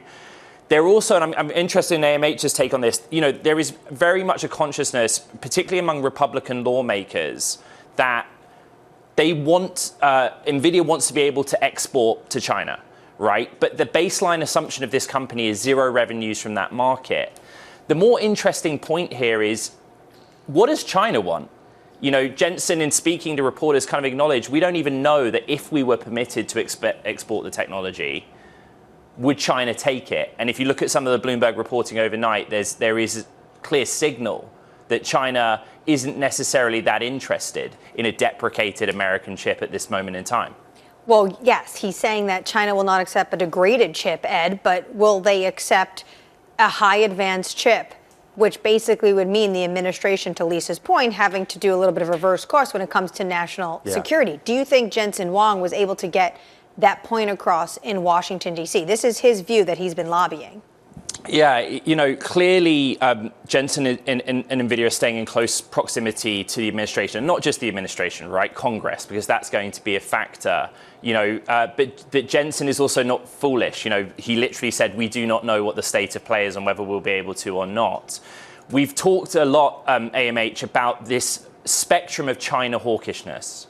At one end, you have the China hawks who say we must not sell this technology under any circumstances, with particular anxiety that China will use the technology for military purposes. But at the other end, and those close to the president advising him, there is a softer attitude, which is it is better to sell some sort of technology, but it must be deprecated to China than none at all. Because that will create a vacuum if we sell none at all, a vacuum by which, you know, China's domestic players will occupy and then potentially move ahead of the United States. Again, another thing that simply Jensen Huang said to reporters overnight was America is still ahead, but, you know, be very clear about the threat and potential competition that China poses, which isn't new. He said that so many times. Just quickly here, Ed, it does seem like Jensen Huang has had the lead position, the pole position when it comes to Washington, D.C. and influencing President Trump.